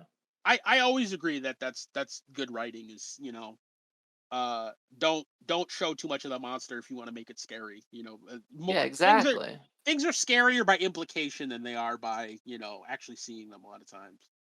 But yeah, I don't know. Season 1 was just kind of boring for me. I don't know why. I still think I like season 2 a little bit better. Yeah. So last 2 shows that are coming up within the next month. Wait. So. Before we move on, what do you think about Drake being the main villain of this season? Drake who? The rapper Drake. Drake and Josh. You motherfucker. Yo, wow. That's so fucking dark, bro. No, so like even more weird. I think Millie Bobby Brown. So I don't want to know this, but she is now 18. And what's even weirder is that she seems. I'm not saying she's pulling a Miley Cyrus, but like she did a segment on I think Jimmy Fallon or Kimmel the other day. I don't know. They're both Jimmys. It blends together. I don't care. But she went in this like weird, really tight, like skin tight purple thing, and it was very showy, and it made I don't know, like, do you, girl? You're an adult now, but it was like, brah, like I don't know if this is how you want to start your career. It was a little but she has to show she's an adult. Yeah, I don't know. Yep. I would say that's like, to me, that's like classic Hollywood cringe, or like you don't need to like. We get you're 18 now. Like you don't need to like just like happens make it all the time. Yeah. Yo, this trailer shows so much. It's kind of ridiculous. Yeah, no, I only watched a little bit of it because I was like, oh, never mind. This is just spoilerino. It's showing way too much. Yeah. I watched the whole Stranger Things season 4 trailer, and I was like, bruh, like I don't want to know what the monster looks like. Why did you show it to me? Yeah, I'm glad I didn't really watch it. So like I would say if you want to go into season 4 without spoilers, don't watch it, because it's literally like, for sure, rather than like let you kind of enjoy something for what it is, they're like, well, it's been 3 years, we need to tell them everything that's going on. Everything. And it's like, yeah. Honestly, that goes for most trailers these days. Trailers are very spoiler heavy. Yeah. In general. All right, so I guess other than the Drake thing, I guess we can move on. That's what I'm saying, bro. Like, okay, you got your little joke in there. It's I would not be surprised if Drake's trying to slide into those DMs right now, unfortunately, and that makes it even worse. Because yeah, I will gag, throw up a little bit. But yeah, I mean, dude, if real talk, like if we lived in a true meme timeline, if Drake actually Drake can't act. If he actually showed up as a villain in the show, it's gonna happen. That might make it the best show ever. Like things that are like self-aware like that. Like if a show achieves consciousness, I'd be all about it. But yeah, so Stranger Things season 4 is coming out next week. Kenobi's coming out next week. Coming out at the beginning of next month. You got The Boys season 3, and you got Umbrella Academy, also season 3, coming out at the end of June. what are your opinions on these shows, guys? Like, are you big fans of any of them? Or are you gonna watch any of them when they come out? Well, I've only seen season 1 and like half of season 2 of The Boys because I'm slow watching it, very slow watching it. Yep. I should probably finish it, but I've enjoyed The Boys. Yep. The Boys is good. I don't think it's like super amazing. Like I think it's a little overrated, but it happens. Got it. Kind of riding that like dark superhero hype train right now, I suppose. It is, but they're like, it's not just that they're dark; it's that they're shitty people, which I think is more realistic. Which is what I kind of like about it. Like, but we like, see that still, right? Like, I don't know. I think like we've seen super villains, but like, I think even with like a lot of like stereotypical like DC or Marvel shows, like you get the archetypical villains that are just villains based on like dumb reasons rather than just being shitty people. Which is why I like The Boys, because like just the characters are just shitty people. That's what kind of makes it more entertaining. Can I also just point out more- the fact that More realistic, I should say. sorry, August, I didn't interrupt you, but I can only watch What If Superman Was Evil so many fucking times before I just get bored of it. Let's point that out real quick. Anyway, my bad. I mean, So, that's like, fair. Homelander is evil Superman with mommy issues. But the mommy issues, bro, it's so, like, literally in the new trailer, there's a scene of him, like, milking a cow and smiling, and you're just like, that boy ain't right. So, like, it's just the fact that it's so over the top, I'm here for it. It just makes it. I mean, I'm gonna finish season 2 and then watch season 3. It's gonna happen. So, whatever. But, yeah, Sorry, I like the idea that they're bringing in like a Captain America like character, but he's like racist. Like that's like their take on Captain America. They're like, what if Captain America was actually from that timeline? Like, and then they're like doing like a twisted version of him. I think that's kind of hilarious. I mean, season 2 was like, what if Supergirl was a Nazi? I mean, there's a lot of other like I think great like micro character breakdowns they've done each season. Yeah. But yeah, no, I like The Boys. I like The Boys a lot. I would say it's probably my favorite superhero show out right now, because each episode like just it does that line of being funny, yet action oriented, yet also a drama at the same time. Like it does all of those things well. It's both, you know, kind of scary because you never know if like Homelander is just gonna snap and like murder everyone around him. Not to mention, you know, the other superheroes on this team, you know, can kill people almost as easily. And then it's got the comedy elements and that the situations they have. Like I think season 2 they had to fight a dude that literally had like a prehensile penis. Like like one of the characters almost got choked out by like like it's like I haven't got to that point yet. It's like some Star Wars tentacle shit. Well, sorry. I thought that was pretty early in the season, but wow, that's a lot. it's a thing that happens. Yeah, the show likes to go fucking places. That's for sure. That show does like to go fucking places, especially fucking. Yeah, but I mean, there was this. Yeah, I mean, there's a scene in like season 1 of The Boys that's like, bruh, like. Homies probably be wishing She-Hulk would do that to them, but we'll get there later. But yeah, I mean, I don't know. I just really like The Boys. It's probably my favorite superhero show on TV, and I'm sad that it's only in season 3. But I mean, I've enjoyed each season so far. I mean, at least it's not Invincible. Still on season 1. We're getting there. They apparently started production. Yeah, it's just slow, real slow. And the thing about that is that's probably going to take, what, like 5 seasons? So, like, if we're waiting as long as we're waiting, it's going to be like 2030 by the time to finish it. Yeah. But it is what it is. But yeah, Umbrella Academy. Yeah, Umbrella Academy's good. I don't know if any of you guys have watched it. I have. I'm actually all caught up on Umbrella Academy. I really enjoy it. Okay, I was about to ask. Like, do you guys actually like Umbrella Academy? I have not watched. What? Oh, I'm sorry. I haven't watched The Boys at all, and I haven't actually. I've only seen the first season of Umbrella Academy. Oh, the second season was actually a lot better for Umbrella Academy. Second season was really good. I 100% agree. it kind of like found its footing better in the second season, Yeah. and Oh, I wow. think it really hit its stride. Yeah, I'd agree with that. I'd agree with that. And it made me really excited, like the way the season 2 ended for season 3.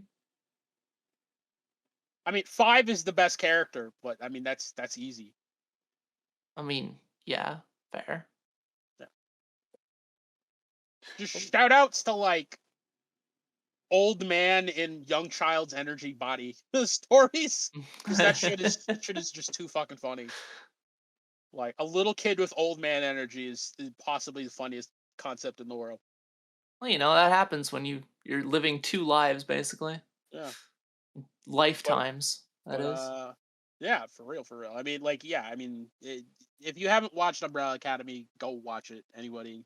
I Yeah, don't want to ruin the plot to you, but like, there's it's a one of reason the that- few really good shows on Netflix Yeah, I would say it's in that actually, you know, gets episodes, it's easily in the top 3 best shows on Netflix. which is But surprising. yeah, it is, because you would think Netflix would have better content, but as I said, they Yeah. like to burn money on things that aren't good and then complain about it.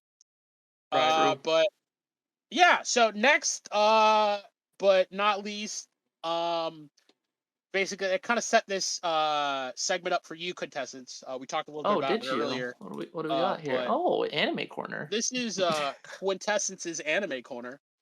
And So it is. yeah, I mean, basically we have the 2 main announcements, and then you could just go crazy. But I'll let you cover both of the announcements and talk about what you want to talk about.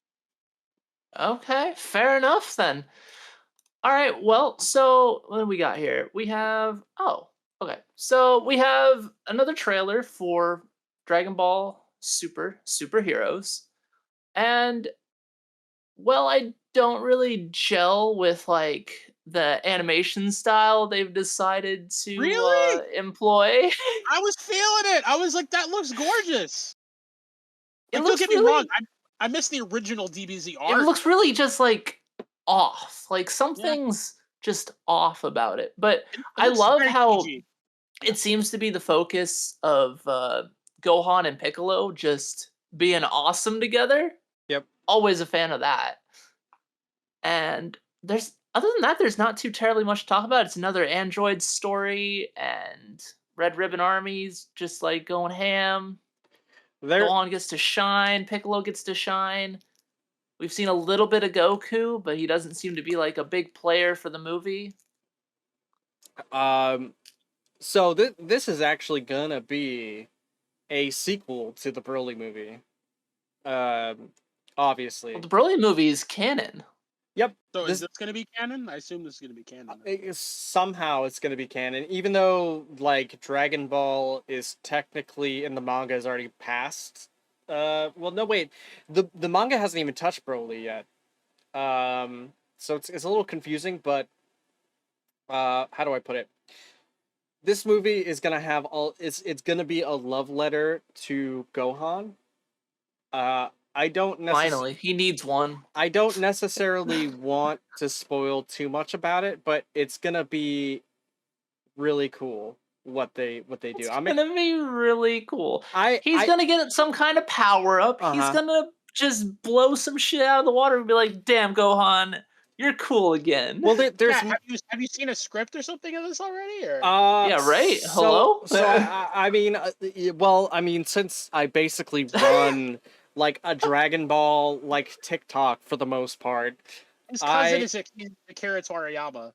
right? I kind of like take in a lot of information that I don't really mean to. So, there is gonna be a returning villain in this movie that it's gonna be really cool to see them again. Oh, Yeah, they're gonna be a returning villain. well, when I think Gohan and returning villain, there's only one villain I think of. But okay. Yep, there's gonna be a returning villain, and also, it's gonna be interesting because they're gonna have. I mean, in the trailer, they've shown that Goku's actually training with Broly, and Vegeta, Broly, and Goku are trained together in with like Whis and Beerus. So there's gonna be that whole side story. not only that, but they're actually they're gonna do a time jump. So Goten and Trunks are actually gonna be Teen Goten and Trunks. They're not gonna be kids anymore, which everyone has wanted forever. Yeah. So Well, they're they would have to since we have Pan being so old. which we're also gonna see a return of Gotenks. They've hinted Oh, at we that. are. Yep, there's gonna be a return of Gotenks. Okay, that's pretty neat. In the Do you post. think- What's that? Yeah, I was gonna say, do you think like, I mean, this is a total thing that won't happen. Sure. But like, do you think we'd ever get to see new Brawly fight old Brawly? Because I would love that. Probably not. But I don't see how we could. I but mean, it'd be fun. maybe. You never know. New Broly's a lot stronger than old Broly. Like He is, yeah. a lot. I forgot about the power scaling in DBZ. The power scaling is fucked. Yeah, you're right. Okay, fair enough. The other idea is that like Broly himself is going like the possibility of him becoming the god of destruction is also pretty it's pretty possible because technically Goku and Vegeta are both training to possibly become the god of destruction. I don't know if you guys know that or not. It seems like they're setting up for Vegeta to be the god of destruction. They're kind of trying to get it based on my knowledge of Dragon Ball and what people have said about the manga. It's looking like Vegeta is lining up to be the god of destruction. Well, there's also like there's an overarching story where that I don't know if you guys know this, but it was Beerus that told Frieza to blow up planet Vegeta. So that's an entire like that's going to be a confrontation in the future that they're going to kind of have to flesh out somehow. So or not. I mean, I don't know. They kind. I mean, again, it is Dragon Ball Z, so they could either take it completely seriously or not serious at all. That's just how it is. But I will say that this is gonna be one giant fan service to everyone. Like, cause basically what they're doing is that they've heard what people wanted from Dragon Ball, and especially with the Tournament of Power, and they were kind of building up to Gohan having some kind of an arc. Because they want him to be an important character again. Because, a lot of people are mad that they kind of, like, tossed him off to the side during the Buu Saga, and, when Frieza came back, he got his ass kicked, and, Well, people wanted him tossed aside at first. Yeah. According to, like, the major popularity polls, like, literally, like, Akira Toriyama's like, yeah, no, Goku's done being the hero, and Gohan's going to be the hero now. And everyone's like, no, everyone hates that. Oh. Yeah, but fans hate change. So, I mean, that's just sometimes you got to tell them to suck it up. Well, also... he wanted to shift Gohan to being the hero, and nobody wanted that. Yeah, you also have to think, like... He probably took it as, like, oh, people just don't like Gohan. Let me just shaft this character for the next, 10 years. Well, let's look at it like this. So, when that had come out, he didn't want to make the Buu Saga. And so, I don't think he expected to leave it off like Goku's gone, okay, Gohan takes over, and then that's the end of the story, right? And so then he had to make a story with Gohan involved, and people didn't like that. But also, what's the first thing that they did with Gohan when they brought him back? They made him fucking Great Saiyaman, and nobody likes Great Saiyaman, okay? Like, in Super, they turned him into a joke character, basically. They did, and even in Super, like, they shit all over him, like, every chance they got. Yeah. Oh, I've transcended Mystic. No, you haven't, Gohan, shut up. I mean, that's probably what's gonna happen in the movie. So, I mean... Probably, yeah, well, finally. Well, I thought it would happen in Tournament of Power, but no such luck. Well, remember, before the Tournament of Power 2, he's like, I'm not gonna follow your path, Dad. I'm gonna do my own thing of Super Saiyan. I'm gonna follow my own path. And then, essentially, that's he said he's not gonna use Super Saiyan. But then when you see him in Super Saiyan in the movie, and you're like, wait a second, Gohan, what about your path? Well, I think He he's. was like, "Fuck the path, I gotta fight." So what I think's gonna happen? Yo, I heard Super Saiyan's a power multiplier. What I think's gonna happen is I think that he's gonna wind up becoming something like a Super Saiyan Rage, like like. God, I hope not. Ugh. Well, I mean, look at the way that Trunks went, you know, because he did the same training that Gohan did with the unlocking the potential, and so it's very possible. Well, Gohan's had his potential unlocked twice. So, like, I find the funniest thing I find about the whole Gohan character is that he's almost like the Iron Giant. Like, he's the biggest reluctant hero in the storybooks. Mhm. Or in the saga, in that, like, all he wants to do is, like, you know, pull a guile. He just wants to go home, be a family man, you know, use his degree to teach. But all this, like, literally, like, every other episode, it's like, well, someone's gonna come to blow up the world, so I gotta go save the world. So Yeah. it's very kind of like Superman-esque, in a sense. In that, like, you know, he has the alter ego, or I guess it's different from Superman, but, like, to him, his alter ego is very important to him. But I mean, at the end of the day, you know what I mean. Like, he can't just let the world get blown up. So Well, it's kind of funny. Like, he's got to put His daughter and wife are on that world. yeah, Exactly. that was his whole motivating factor for like fighting again, was because he realized he's like, well, I have a family now. I can't just stand back and let, you know, people destroy the universe. I have to fight for my family. Yeah. And so that's which why which is a good arc if it were well written. I just don't know if Dragon Ball Z writes it well. well it's Tournament of Power was okay. it's It okay. wasn't fantastic. It had missteps, but it was fine. The ending was awesome. I loved the ending. Bombastic. You also have to look at it like this. Like, Tournament of Power is basically just like the beginning of Gohan, like a hint at Gohan having an arc. It's not, it's kind of the beginning of it. It's not, that's what, it's all leading up to this movie.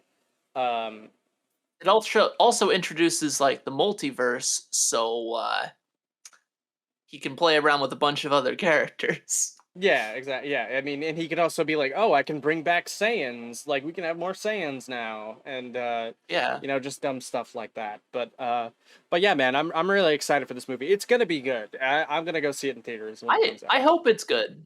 I hope it's good. I have hopes. The animation still looks spotty to me, but I don't know. I'm hopeful. I really want to see how Piccolo gets his new form. I'm interested to see how that works. I know people Finds don't another like Namekian to fuse with. Probably, yeah. Has some kind of inner dialogue with Tommy and Nail. I don't know. But yeah, Yo, guys, we suck. We gotta get better. Exactly.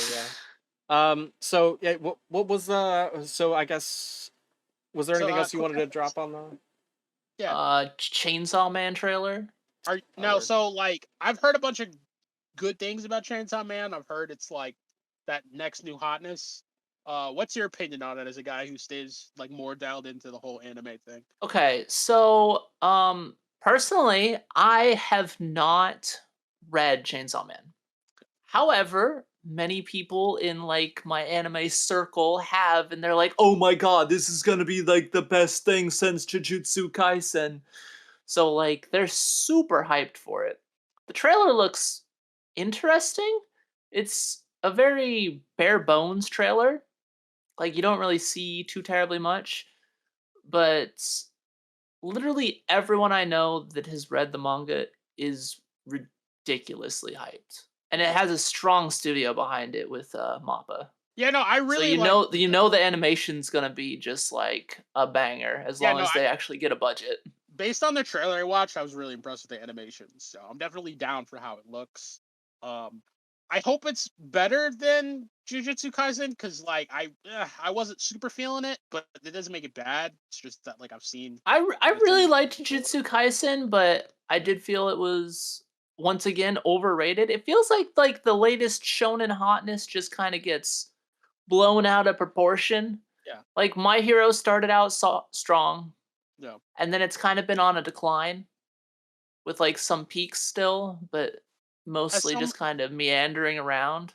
As someone who's been like into anime for like 20 plus years now, it's like, yeah, like these new shonens just feel like old shonens with better art. There wasn't anything there to be Maybe. like, this I is don't know. this is I this is feel I really feel good. like Demon Slayer is still like doing Yeah. extremely well, The like thing about with Demon regards Slayer to is like the like, plot, the yeah, animation, yeah.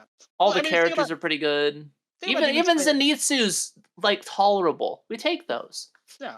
I think the best part about Demon Slayer is it's just fun at the end of the day. Whereas I think It is. some of the other ones try too hard and they kind of lose kind of the fun element because of that. Yeah. But yeah, What the no, I'm hell's going excited. on? The art looks great. For Chainsaw Man. And Yeah. yeah, I'm here Apparently for the it. story's really good too, so Yeah, that's a thing. I'll probably check it out. Characters are likable.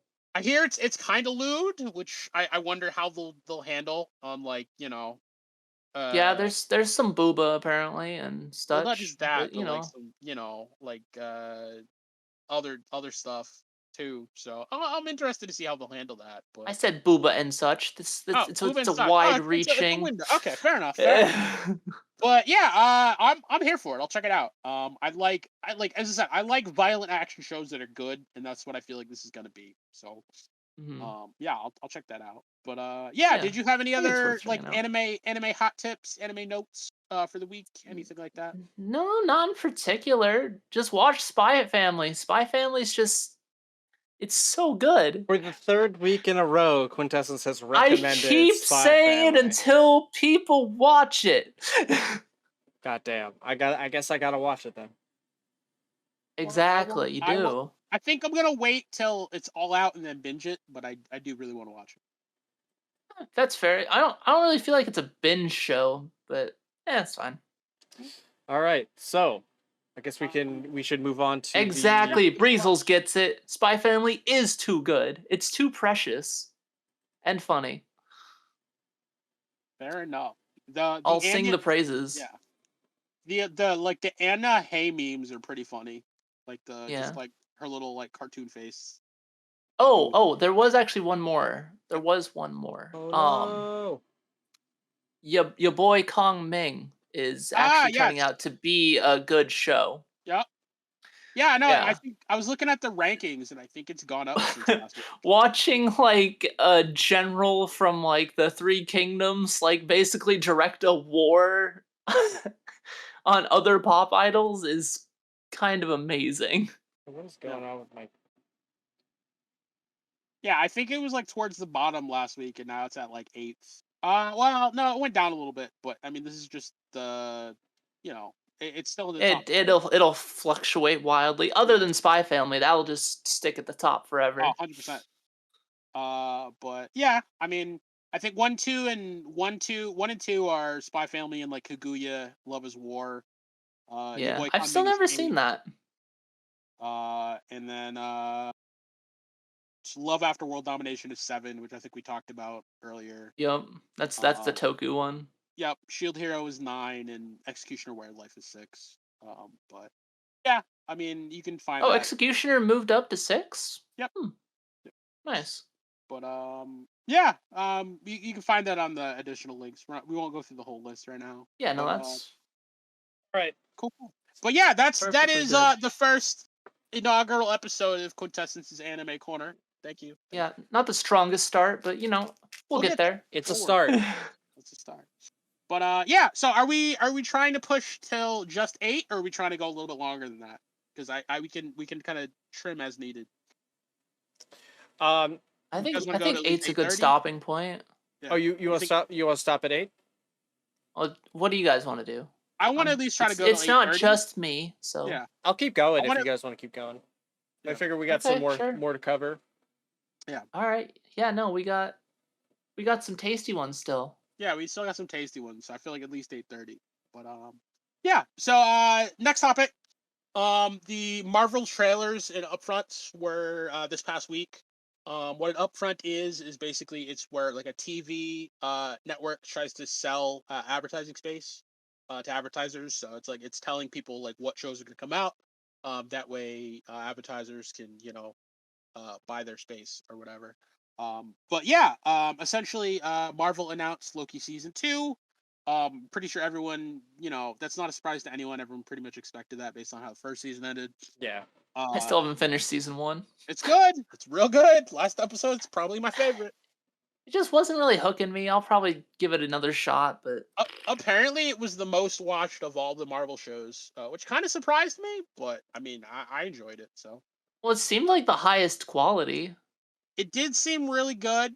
Like I've watched at least a little bit of all of them so far, and Loki did seem like the highest quality. Like I finished Moon Knight because we had to for the stuff. Yeah, we had to. Really, boy, I'm the only one who liked Moon Knight. No, it was okay. It's just if I was watching it normally, I probably wouldn't have finished it. If I could cut the middle episodes out of the show, I would have liked it more. Damn. If I could have dropped episode 3 and 4, I would have liked it. But it kind of just dragged a little bit. If it wasn't named Moon Knight, I would have enjoyed it more. But I would say Hawkeye was the best for my personal taste, but Loki probably would have been second place. Hawkeye put me to sleep. Like Really? first episode, it was just like one big long what's it called? Die Nothing? Hard. It was like Die Hard. It was like a kid's Die Hard. I think it's being generous.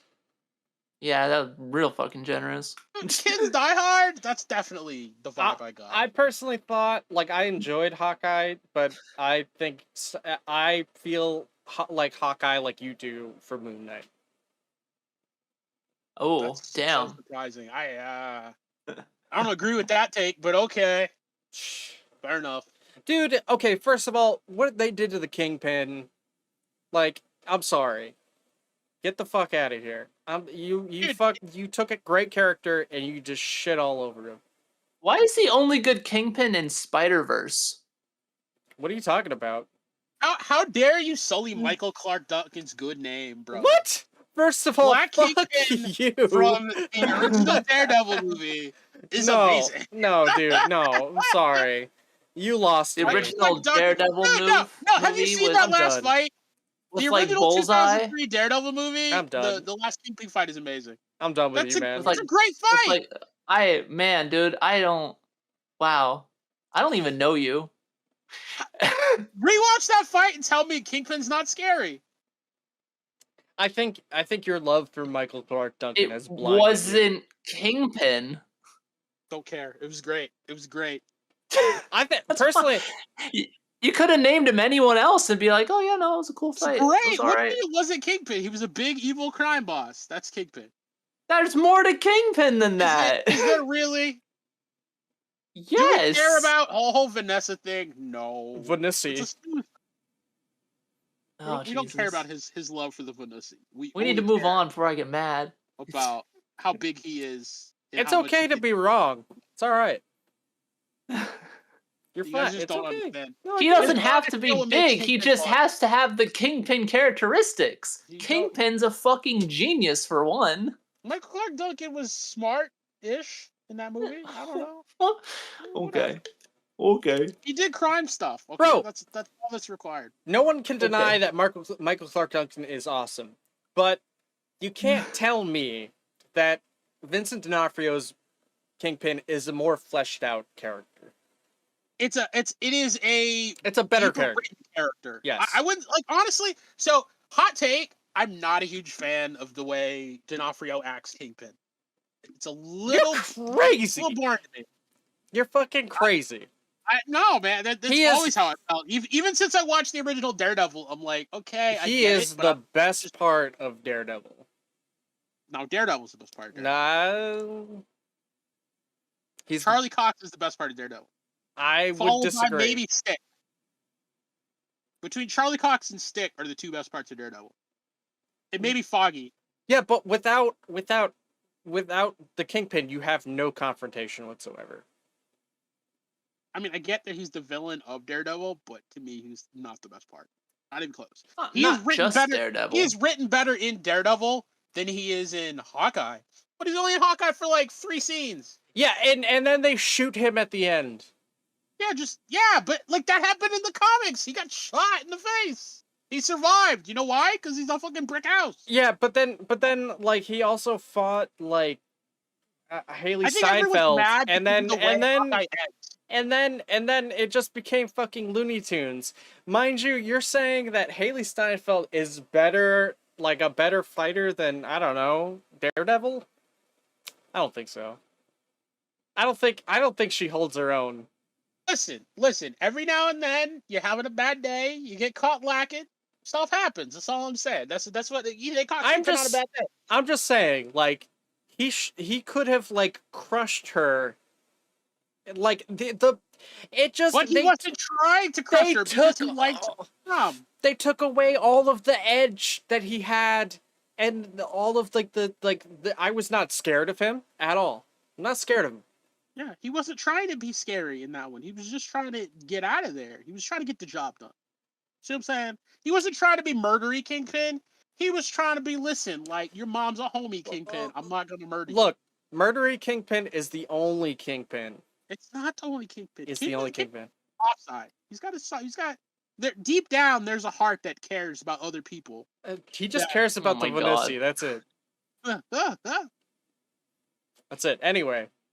But anyway, yeah, so, I mean, we kind of have to stay on the topic of Kingpin, because do we? next part is that, like, Echo was announced, which is on a show that, like, on the outside, I don't care about. I don't either. But that's probably going to follow up on the whole, like, what happened to Kingpin after he got shot in the face story. So, I mean, I guess we'll have to follow it to see more about Kingpin, because I think people are like, well, Kingpin totally got killed, whereas, of course, no, he didn't. They're going to bring him back. He's just probably going to be blind, because that's what happened in the comics. So, yeah, there's going to be an Echo show announced for next year. Echo is kind of a boring character in Hawkeye, but whatever. We'll see if, she gets better in her own show. They announced that they acquired some writers for Daredevil, so we are getting a new Daredevil season. It might be like a soft reboot. Like, they don't think it's gonna keep all of the Netflix canon, but we'll see. And then last but not least, we got an announcement on Secret Invasion. Secret Invasion is like the Nick Fury series, where the Skrulls invade, and I guess pose as a couple high-level heroes or whatever. It looks like following a popular storyline from the comics. For real, man. Airlifted. But it looks like the only information we have about Secret Invasion is that it's going to take place during the blip, which is actually kind of an interesting time to tell a story, because we don't have that many stories currently during the blip. We just kind of skip the before and after. Wait, it's during the blip. Wait, Yep. wasn't Nick Fury got blipped? Yeah, he got blipped. Yeah. Oh wait, he did. Okay, so it's after the blip. He's probably a Skrull. okay, shit. Yeah, he's probably a Skrull. Anyway. Interesting. Okay, yeah. Spoilers. That's good. So yeah, I mean, if it does take place, so it might take place some before and some after that. I don't know, but the information I got was that it take place during the blip. But if it does take place during the blip, then he would have to be a Skrull. So yeah, interesting. Yeah. Okay. Yeah. So yeah, I guess we'll find out more when we find out more. But yeah. Is it that time? So it's getting to be. So did you have any more opinions on those shows, or do we want to move on to the topic at hand? No, I don't care about Echo. I don't know if Secret, like, I don't know if the Skrull thing. I'm not really too interested. I don't know too terribly much about Echo, other than she dated Daredevil in the comics for like 2 to 3 years, but that's about it. I can't wait until Daredevil shows up and then becomes a side character to Echo. Daredevil's best as a side character or a cameo. What are you talking about? Fight me. Well, I don't know if I agree with that. He's good on his own, but when he's a side character with another hero, it's really fun.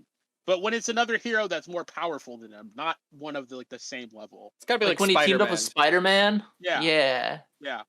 Agreed. That happened in the 90s cartoon.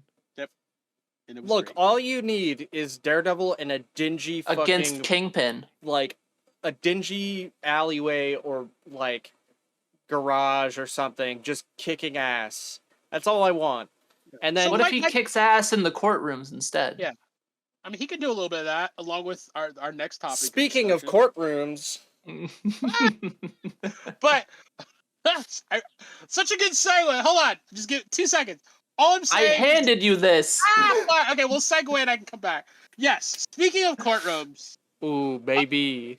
The next great topic and trailer we have at hand is about the seductress of Slam herself, the She-Hulk, who is single female lawyer practicing law.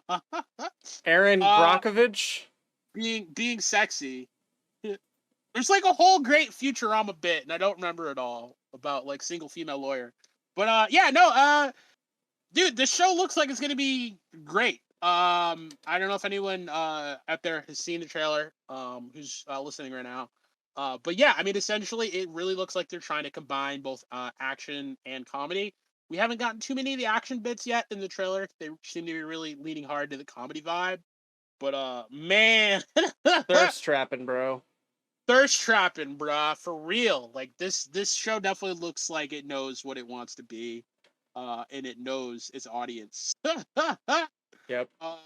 There's that one great scene where she's about to like princess carry that one dude to bed, and he's about to break something, and And it's just pelvis. Probably gonna be the happiest moment of his life. But yeah, man, I don't know. What are you guys' opinions on this?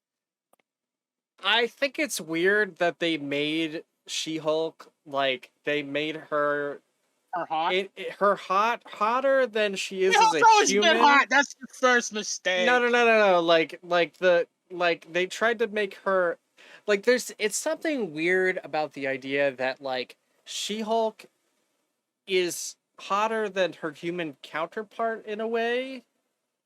But like I don't know, it's like a body image thing that I think that the message is going to go for, but like that's the thing. Like the thing that makes Hulk not hot is that he grows to like multiple times of human size. It becomes ridiculous. Whereas She-Hulk just gets a little bigger. And granted, like I think a lot of people don't understand about She-Hulk is she has multiple forms. Like she can get bigger as she gets angrier too. But she normally just stays into like this kind of like half and half state where she's just like taller and more muscular than her female form.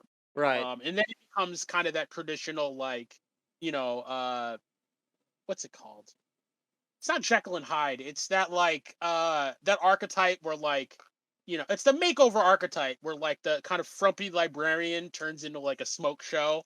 Yeah. With like Takes off her glasses. She takes off her glasses. She undoes her ponytail. Undoes her bun. Lets her hair down. Takes off her glasses, and she's instantly not another like teen 6 movie. to like a 10. Yeah. Yeah. Yeah. So I mean, I think it's really that is what they're leaning heavily into, and that's kind of what She-Hulk is essentially. Is that like it is a vehicle for that female character to kind of embrace her empowered side or her aggressive side or her confident side. Right. I think that's the kind of night and day between the She-Hulk character and the Jennifer Walters character. Is that the Jennifer Walters character is kind of underconfident, and the She-Hulk character is very confident to maybe even overconfident. I'm not thirst really trapping. sure. I don't read enough She-Hulk, but I mean, yeah. I'm here for it. I'm excited. This should be hilarious and fun.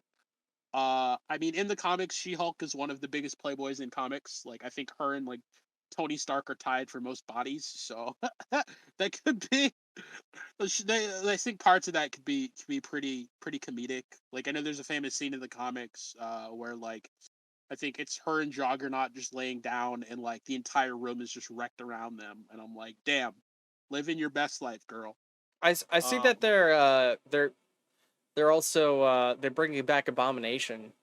Yes, which is really cool. And apparently, someone showed me that like that scene from Shang-Chi. Yep. Where Wong is hanging out with Abomination. The room that they walk back into through the portal is the same room that's pictured in the She-Hulk trailer. So like Wong takes Abomination back to his cell that we see in She-Hulk. And yeah, I mean Tim Roth is great. I love Tim Roth. I think he's a great actor. Yeah, the Reddit thread really spoke to me in that people were talking about like damn, like, do y'all remember Lie to Me? That show was great. Like, I wish it had more seasons. And I'm like, damn, I do remember Lie to Me, and that show was great. Never seen So it. yeah, I'm here for more Tim Roth. Yeah, I mean, I think this is like the first sexualized Marvel character that we're gonna get And too. I'm here for it, bruh. Yeah. I think it's time. Like we're done talking about Captain America's ass. It's now talking about She-Hulk's assets. And thick thighs do really save lives. Shit. I mean, yeah, I think it's kind of interesting that they're gonna go with like a little more of a mature route with She-Hulk. And I think it's cool, but like, I don't know. We'll see. We'll see how it goes. I'll definitely be watching it. I do think that the 3D is a little jank, but who knows? They might clean it up. I doubt they will, but No, they will. It's way too early for them not to. Like, I think reading deeper into that thread, a lot of people were talking about what it's like to work in the VFX industry, and they were basically saying that, like, yeah, their days were like, it's down to like the day before the VFX is like fully baked and finished, and like the lighting is everything is fully baked and finished. So, I mean, you can even look at like the old and new versions of the I think what's it called? Guardians of the Galaxy trailers, like pre and post VFX, like early trailers versus the later trailers. It takes a while to get all that stuff, looking nice and crisp. So look at Ugly Sonic. I'm sure it's I'm sure it's not nearly done yet. So yeah, I mean, as I said, everyone kind of bitching about the VFX now. Just wait, because it's not done yet. It's absolutely not. It absolutely can't be done yet. Speaking of which, I actually kind of want to see that new Chippendales movie. I do too. Just because of how like all of the weird jankness I've heard about it, where I'm like, why would they do that? And I'm like, all right, I'm in. Let's see what the fuck this weirdness. Yeah, based on the trailer, these alone, weird ideas is like, out. Man, like evil middle-aged Peter Pan, like jank like older rescue rangers. Apparently, Gidget either had or adopted like 40 different children or something like that. Which I don't know if you guys remember the whole like cult of Gidget meme, but they're probably shook right now. But I can't believe yeah, I mean, they made a character called Ugly Sonic. yeah, it's great. As I said, I think there's going to be a bunch of like in Hollywood jokes for cartoon characters that are going to be hilarious. So yeah, I'm definitely here for it. But yeah, I don't know, Quintessence, did you have any follow-up opinions on She-Hulk?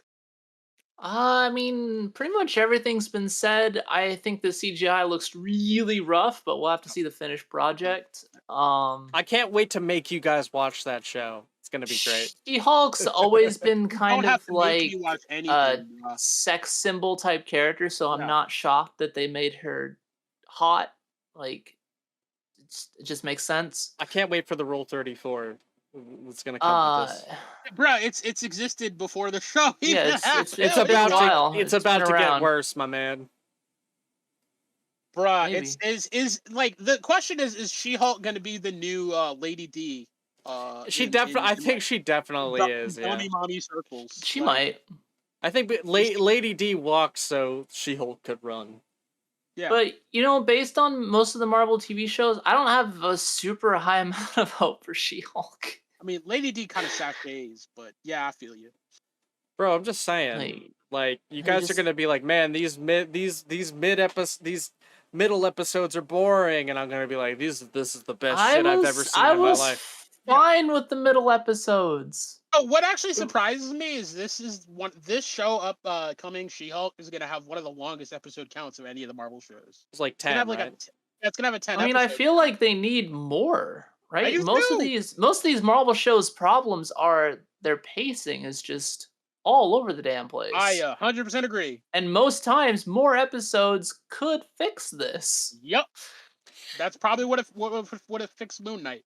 Honestly, if Moon Knight had more episodes to flesh things out, yeah, it could have been much better. I think honestly, it probably has to do with the fact that they probably can't afford to, keep Oscar Isaac on staff. You know what I mean? You say that, but it's Disney money. Yeah, it's Disney money. Well, no, I mean, I don't know. I'm just saying he's probably a little more expensive than She-Hulk is. I'm just saying. Disney money. All right, whatever, man. I don't know. It's a TV show. It's like an infinite money fountain. Pretty much is. Oh boy. But yeah, Oh boy. but yeah, no. I'm excited for She-Hulk. I think it's gonna be funny. I really hope they kind of lean into that like legal comedy drama angle, like the Ally McBeal Boston Legal angle. I know that kind of dates me because like anyone modern doesn't know about those shows, but like growing up, like the legal like drama comedy was like a really big thing on network television. Remember the dancing baby? Was that an episode of Ally McBeal? I don't remember. I didn't watch Ally McBeal. I saw a couple episodes of Boston Legal, but I wasn't super into Ally McBeal. It's okay. I didn't like it either. It was just on. Yeah. And I had rabbit ears on my television, so what was I gonna fucking do on a Sunday night? I don't know. Oh, shift them? The rabbit ear. I did. Better? Dude, I had like 4 channels. What do you want? No, some shitty rabbit ears, dude. Gotta roll the D20 and pick a channel. Divide by 4. I did have like 20 channels. With your rabbit ears? With the rabbit ears, yeah. What year? What year was that? Mine was like 99, my man. Oh. It all depends on like where you're putting your rabbit ears in your while. house, bro. That's gonna affect your channel reception. I had a TV in my room. It was like, you know. I had a TV in my room until I watched like all night into the morning, like Nick at Night, like 4 days in a row. Yeah, but and you're then not. My parents caught me, and then they're like, "Oh wow, okay, well, you lose your TV." You're not. So You're y'all TV in your room, persons. You're not gonna get was that with allowed rabbit that. ears. No, I didn't get that with rabbit ears. Exactly. I only had rabbit ears because it was poverty, my man. He had that cable. But dude, I like honestly, I mean, I kind of miss the randomness of network TV though, because like you just never knew what was gonna be on. Or like, I mean, yes, you did. I there was don't network either. schedules, but like, it was way easier to just find random shit. What do you mean? You literally just looked at the TV guide that you got every Sunday. You mean the book one or the? Because no one ever actually bought the books. The book one or the actual TV guide one? Because you only got the actual TV guide one if you had cable. That's what I'm saying. No one ever actually bought the TV guides. I mean, some people did. You know, most of the time they were free. Maybe. No, they weren't. You had to buy them in the store. They were like $5. Oh, I mean the ones that they literally just mailed to you if you had a cable package. Yeah, but that's. But, what do you mean? It just said what was on TV in this little booklet. I don't. What do you want? But like, I was like 10. I'm not gonna just read the newspaper. That's boring. I'm not gonna read. I'm just gonna go flip through reading's for nerds. I read a lot as a child. I didn't. I read books. I didn't read newspapers, except for comics. Comics were dope. I read books. I read comics. Anyway. I just see Quintessence as that kid just clipping out his favorite news articles and being like, listen. Didn't read the paper very much. Give me a journalist one day. Funny pages. Yeah, no, She-Hulk looks fun. I think a lot of people were pleased by this trailer. Hello, person. Hello. Welcome to the podcast. Brother. What's up, podcast? Hi, person. How come he has hi, brother? Quintessence? He has long hair. Long hair don't care, right, my dude? All right, so I guess we want to move on to the next. Yeah. So let's move on to the last. We'll do things. later. We're pretty much towards the end. I did want to say a minute that like supposedly the Stanley digital cameos were coming back, which is creepy. That is very creepy. Ghost slavery. Well, yeah, I was gonna say like he's like, never gonna. He's being held by the Soul Stone. He'll never truly rest. Yeah. Like literally, his family has now sold his digital ghost. They dropped him. They dropped him off the side of that mountain. Yep. Now he's a part of the Soul Stone. Apparently. So yeah, that's gonna be weird. Having Stanley cameos come back. I don't know if I really want that, but it's probably gonna happen. Hi, I'm Stan Lee. So embrace the digital future where companies can now own your likeness even after you're dead. Rip. All hail our corporate overlords. But yeah. So let's see. We're almost at the L of the week. I wanted to hear Quintessence's take on what was happening in Nickelodeon All-Star Brawl. Bro, you gotta. Apparently, oh, I my nose mean, really. Ah, the Alright, Nickelodeon All-Star Brawl thing, I think it's ridiculous. It's just because the line was repurposed for like a lewd animation yeah. So tell them shouldn't what it's fucking about. I don't matter. Tell understand. them what it's about. So I subtitled this as "My Life as a Lewd Robot," but no, essentially, So, yeah. What were you gonna say? what? No. Go ahead. Oh yeah, so there was a win quote by Jenny the Robot in Nickelodeon All Star Brawl. That I can't remember how it went. It was like you won't like my something. It's full of wires. I think like you won't like my brain is full of wires. And I think there's like some like Newgrounds video where like someone does like a Rule 34 Jenny the Robot. It's you won't like my body. It's full of wires. And because it's Yeah. almost the my exact same win quote, God. they decided to change it out. Are you serious? Yeah. Anyway. So the exact quote, I'm pretty sure is you wouldn't like my brain. It's all circuitry and metallic, right? Mhm. But of course, the adult animation's like you wouldn't like my body. It's all circuitry and metallic. And of course, they liked her body. Oh my God. I think the implication is that whoever wrote the win quote knew exactly what they were doing and thought it was a funny in joke. But I guess his bosses upstairs did not find The it funny. ridiculous thing is though, is so many like quotes from TV shows are repurposed for like lewd animations that Yeah. it's ridiculous to have this kind of knee-jerk reaction to something so stupid.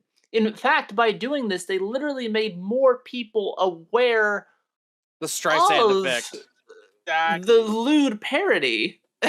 This is like the best press They they've made gotten for the people game. look it up. This is like the most press they've gotten for the game in months. Like, I don't. It doesn't make any sense. Yo, Like Streisand effect. It was harmless, and then it turned Yeah. stupid. Like people That's probably it. like legit hit like archive.org and went back to like ancient Newgrounds just to rewatch it. Probably still up on Newgrounds. But yeah, I just found that really funny. Is that like It's the game ridiculous. developer was like, no, we can't have this. Yeah. It references something lewd, so we must take it out.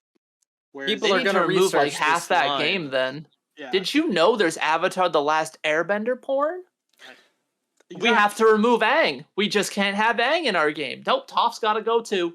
Might as well just throw out the entire internet. Watch them find out there's like Rule 34. Let's to just every restart. character. Let's just start over. The internet's awful. Restart the just Matrix. Start over. I mean, I'm still surprised this game is getting updates, honestly, because like Jenny is part of the new like DLC pack, and I'm like, bro, is anyone still? They're playing trying to this game? salvage it. Yeah, I mean, I hope they do. They're It's like trying. it's not great, but I mean, I think there's potential there. I don't think they can salvage it.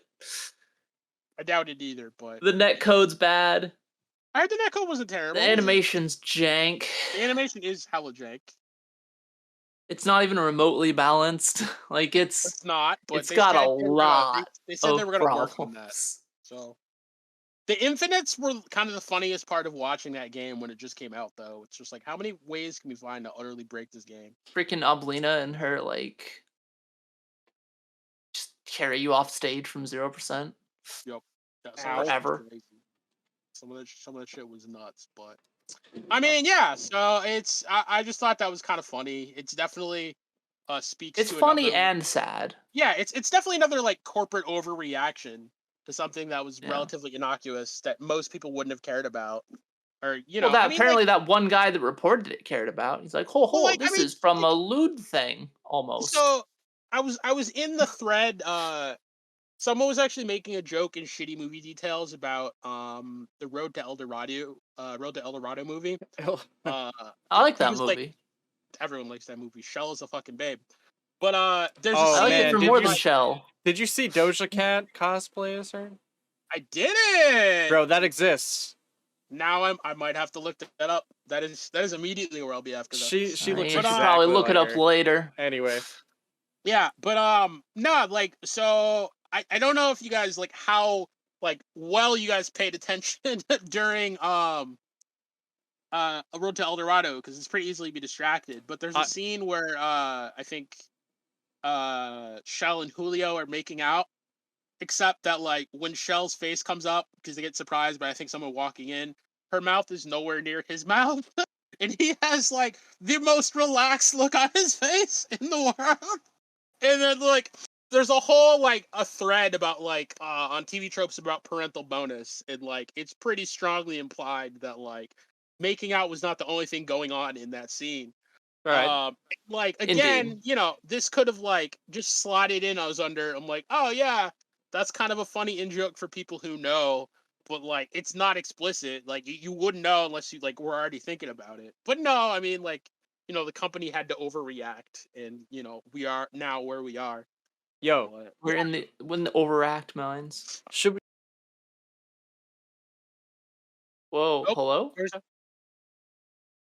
But yeah, so yeah, that was the news on that. The other cool gaming news was like Death Stranding 2 was probably gonna happen. Test. Oh, there we go. Backlog, welcome back. Hey, what's Welcome up? back. Should we move on to the Welcome. L of the week? Backlog. Yeah. That's what I was about We to say. should, yeah. Directly into it. Which one did we decide on? So I'm gonna let you pick because I think they're both great. Look, I just wanna cover the first. Hold on, let me see. Now it's time for the L of the week. Oh, There we did it go. Echo? I didn't hear it echo. L. Anyway, I had to do the thing. You guys won't hear it, but anywho, Oh, okay. yeah. So I just want to say, let's do both. We got time. Let's just do both. Zordon doesn't want you to get vaccinated. Okay, that's really what this comes down to. What?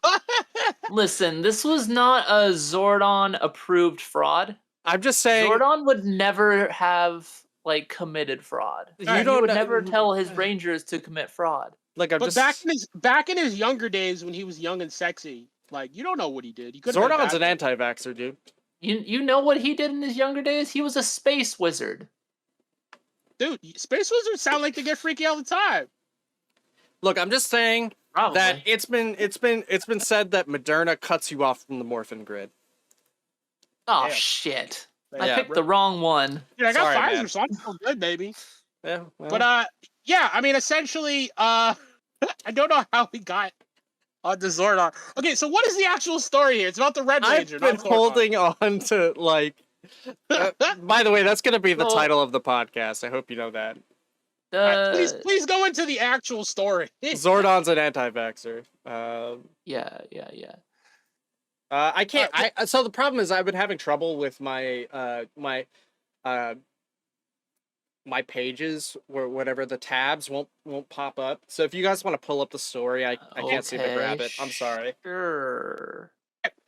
So yeah, in another example of what I call the curse of the Red Ranger, because the Red Rangers just seem to be always going to jail. It's real. Yeah, it's true. Red Ranger actor Austin St. John, aka the first Red Ranger, the Mighty Morphin Red Ranger, has just been arrested for COVID fraud. He was also Zeo Gold. Ah, yes, that too. Actually, he was also Zeo Gold. But yeah, I have to shout out my favorite ranger. I don't know. like so. That's how Not it be. only was he arrested for COVID fraud, but there was a massive FBI raid and guns were drawn. So, Holy shit! I don't know okay. if like Austin pulled out on the cops, or if the cops just pulled out on him because like you know he pulled out his like Ranger battle weaponry. Did he like pull out his blaster? Anything's possible, bro. I mean, like you don't want to square up against the Red Ranger unprepared. That's all I'm saying.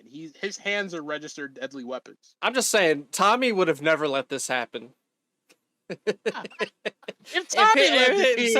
If Tommy was in charge, if Tommy was there, he never would have let it happen, dude. For real. So you guys know what actually happened, right? No. 'Cause I read the article. All right, please let us know. I skimmed it. Yeah. So the fraud he was committing was he was collecting paychecks that were supposed to be for small businesses affected by COVID. Mm-hmm. And he amassed over $3 million what? of these payments by using like multiple entries, basically. I think it was like 16 accounts of COVID fraud. Jesus And so he made over $3 million and he just spent it on whatever the fuck he wanted. Damn. So Dude, he's trying I to think put the it. man was down bad for money. Yeah, dude, I think he was just trying to put another down payment on a Zord, you know? Yeah, Can't right. fuck around with that PP loan. But yeah, when I read the title, I thought it was initially the Trump like he was presidency just anymore. like doing like fake COVID tests or some nonsense like that. But no, it was actually far more serious. Yeah. Jesus. $3 million. He was taking advantage of a very important program that was Yep. supposed to help people and Yeah. businesses, but instead it lined his pockets. And so the FBI literally rolled up, broke down his door, and raided him. Yep. St. John allegedly got 16 loans totaling 3.5 million, which he used for personal purchases and not the intended purpose. Yep, Jesus there Christ, it is. dude. What the fuck? Yep. But why You this think fits? you know your heroes? Never meet your heroes, kids. It's the truest truth. But yeah, so why this fits, and again, as another example of the curse of the Red Ranger, is that the Power Rangers Wild Force Red Ranger, Ricardo Medina Jr., like literally was convicted of manslaughter in 2017. That's right, he stabbed a guy, Yeah, right? stabbed his roommate with his sword. He stabbed his roommate with his sword. Yeah, dude, he used his fucking he used his morphin weapon for death. Evil. Wasn't it a Legend of Zelda Master Sword or some shit like that? I don't know, man. I just, again, these Rangers, like, once they leave the Ranger Academy, You know what? I feel bad for Jason. The world's because a rough place. I feel bad for Jason because I'm sure that it was the peace treaty that he went to that kind of fucked him up, right? No. No, I didn't get it. Where's the show? Jason left the show. They said he was going to a peace treaty because he wanted more money. Yeah, but in the show story, he went to a peace treaty with Trini and yeah, it was like a peace treaty summit thing. They're yeah. Like, oh yeah, we're gonna spread peace. And then cool. he used that peace treaty money, and he spent it on himself. Anyway, so Curse of the Red Ranger. So I mean, it's really just kind of the curse of like Power Rangers in general. Those were the two Red Ranger examples, but yeah, or curse of just like, people being shit and they happen to be Power Rangers at some point. But like, why? But what's the like? I mean, yes, many people have been Power Rangers over the years, so I guess there's a broad sample. But it's just funny that like so many of them end up doing dumb shit that you're just like, how does this happen? Like, is there some Not kind that of many like, of them? It's only been like 3. Well, okay, no. So we got the child actor Skylar Denton, who tied a couple to an anchor and threw them off a yacht. That's super fucking. That's super fucked. Yeah. They have New Zealand star Pua Makasiva, who like physically abused his wife and then took his own life. And then let's see. I think those are the main ones, but like the whole throwing someone off a yacht. Roommate like, McStabby. Hella fun. Roommate McStabby, as we already went over, and then this one. So it's like, so that's 4. Why bad. Why are these Power Rangers like going crazy? I think Rita Repulsa been a lot got of Power to him, Rangers, you know. She couldn't have. She got turned to the side of good at the end of In They Space. have too much power. That's what it must be. He got teenagers with too much attitude. Literally the day of the dumpster. That should be the title of the podcast. The day of the dumpster fire. Oh man, teenagers with too much attitude is really, really what it is. Really where it's at.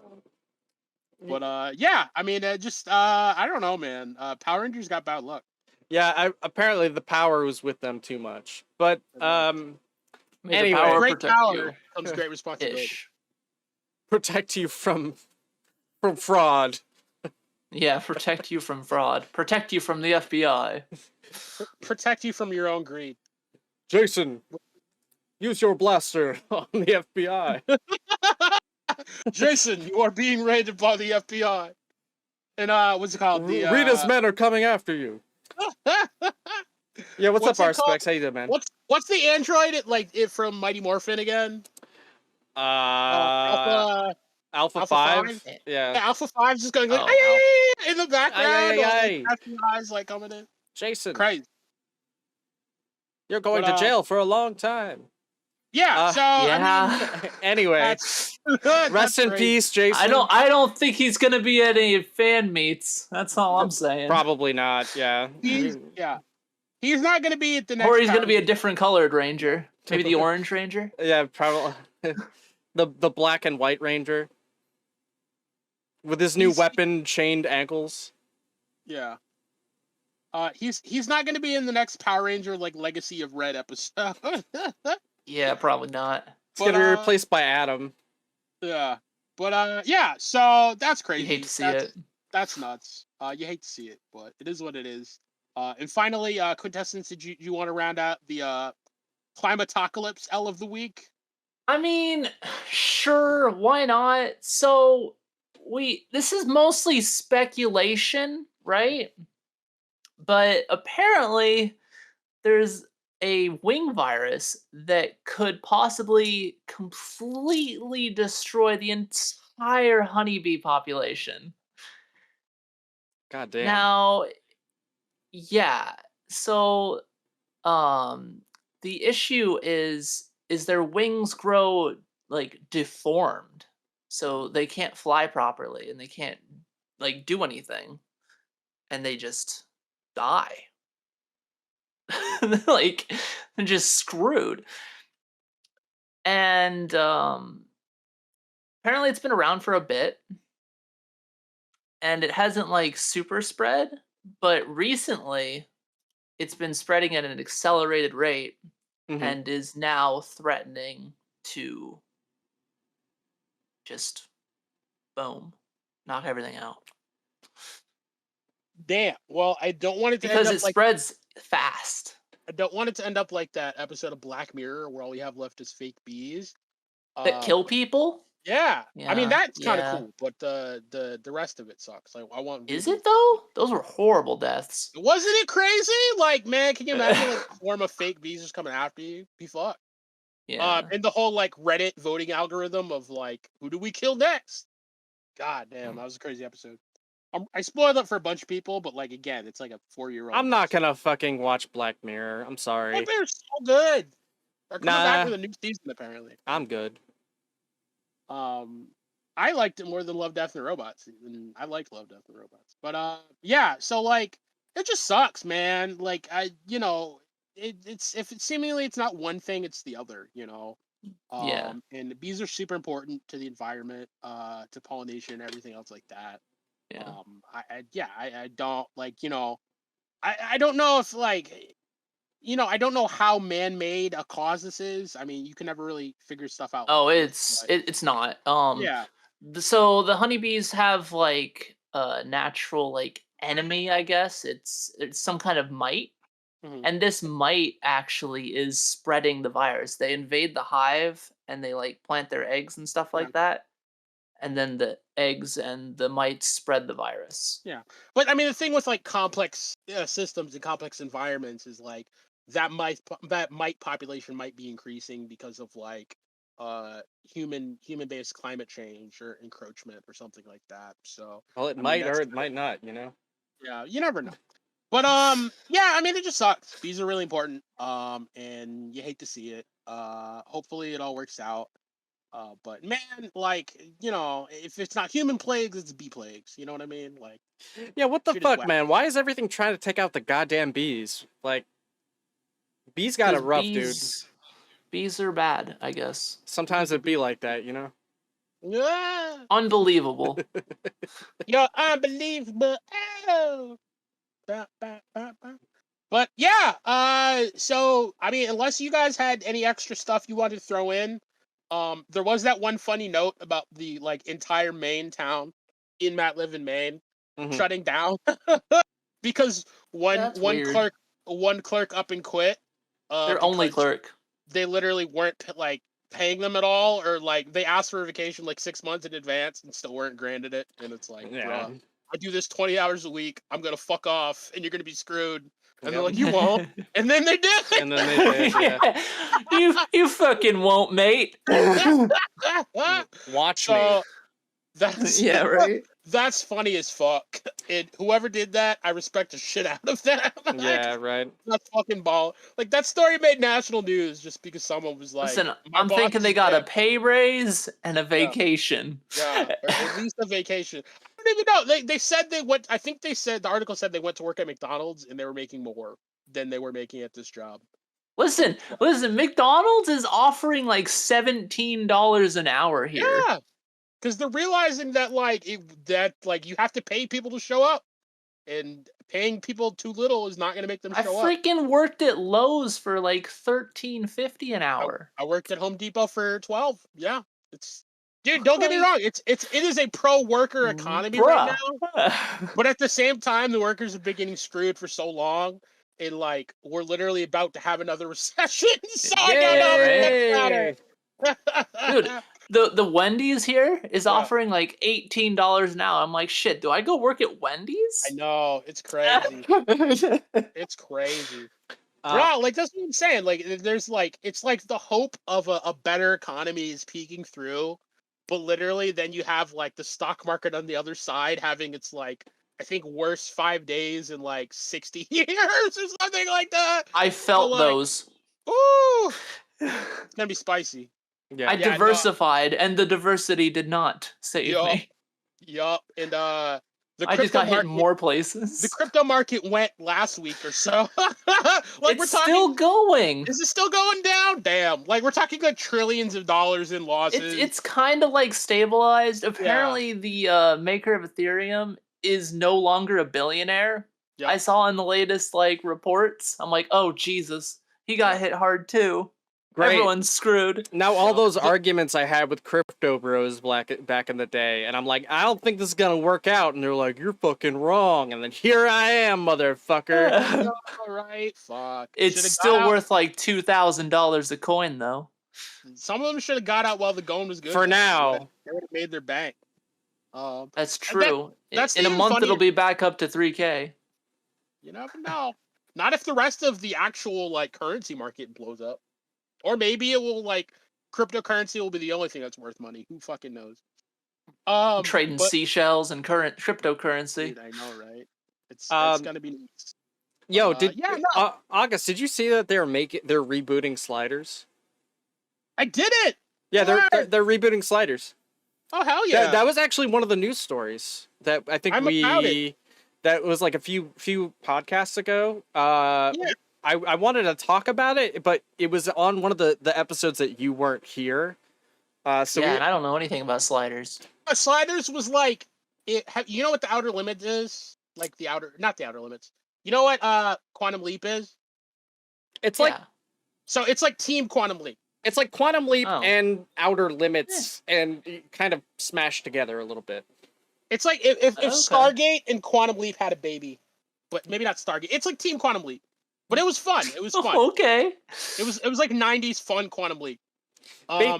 Basically, they would go to like parallel universes, and so like there would be some kind of like, I don't know, like I think there's like one where the Soviet Union won the war, or like you know was controlling the United States, or you know stuff like that.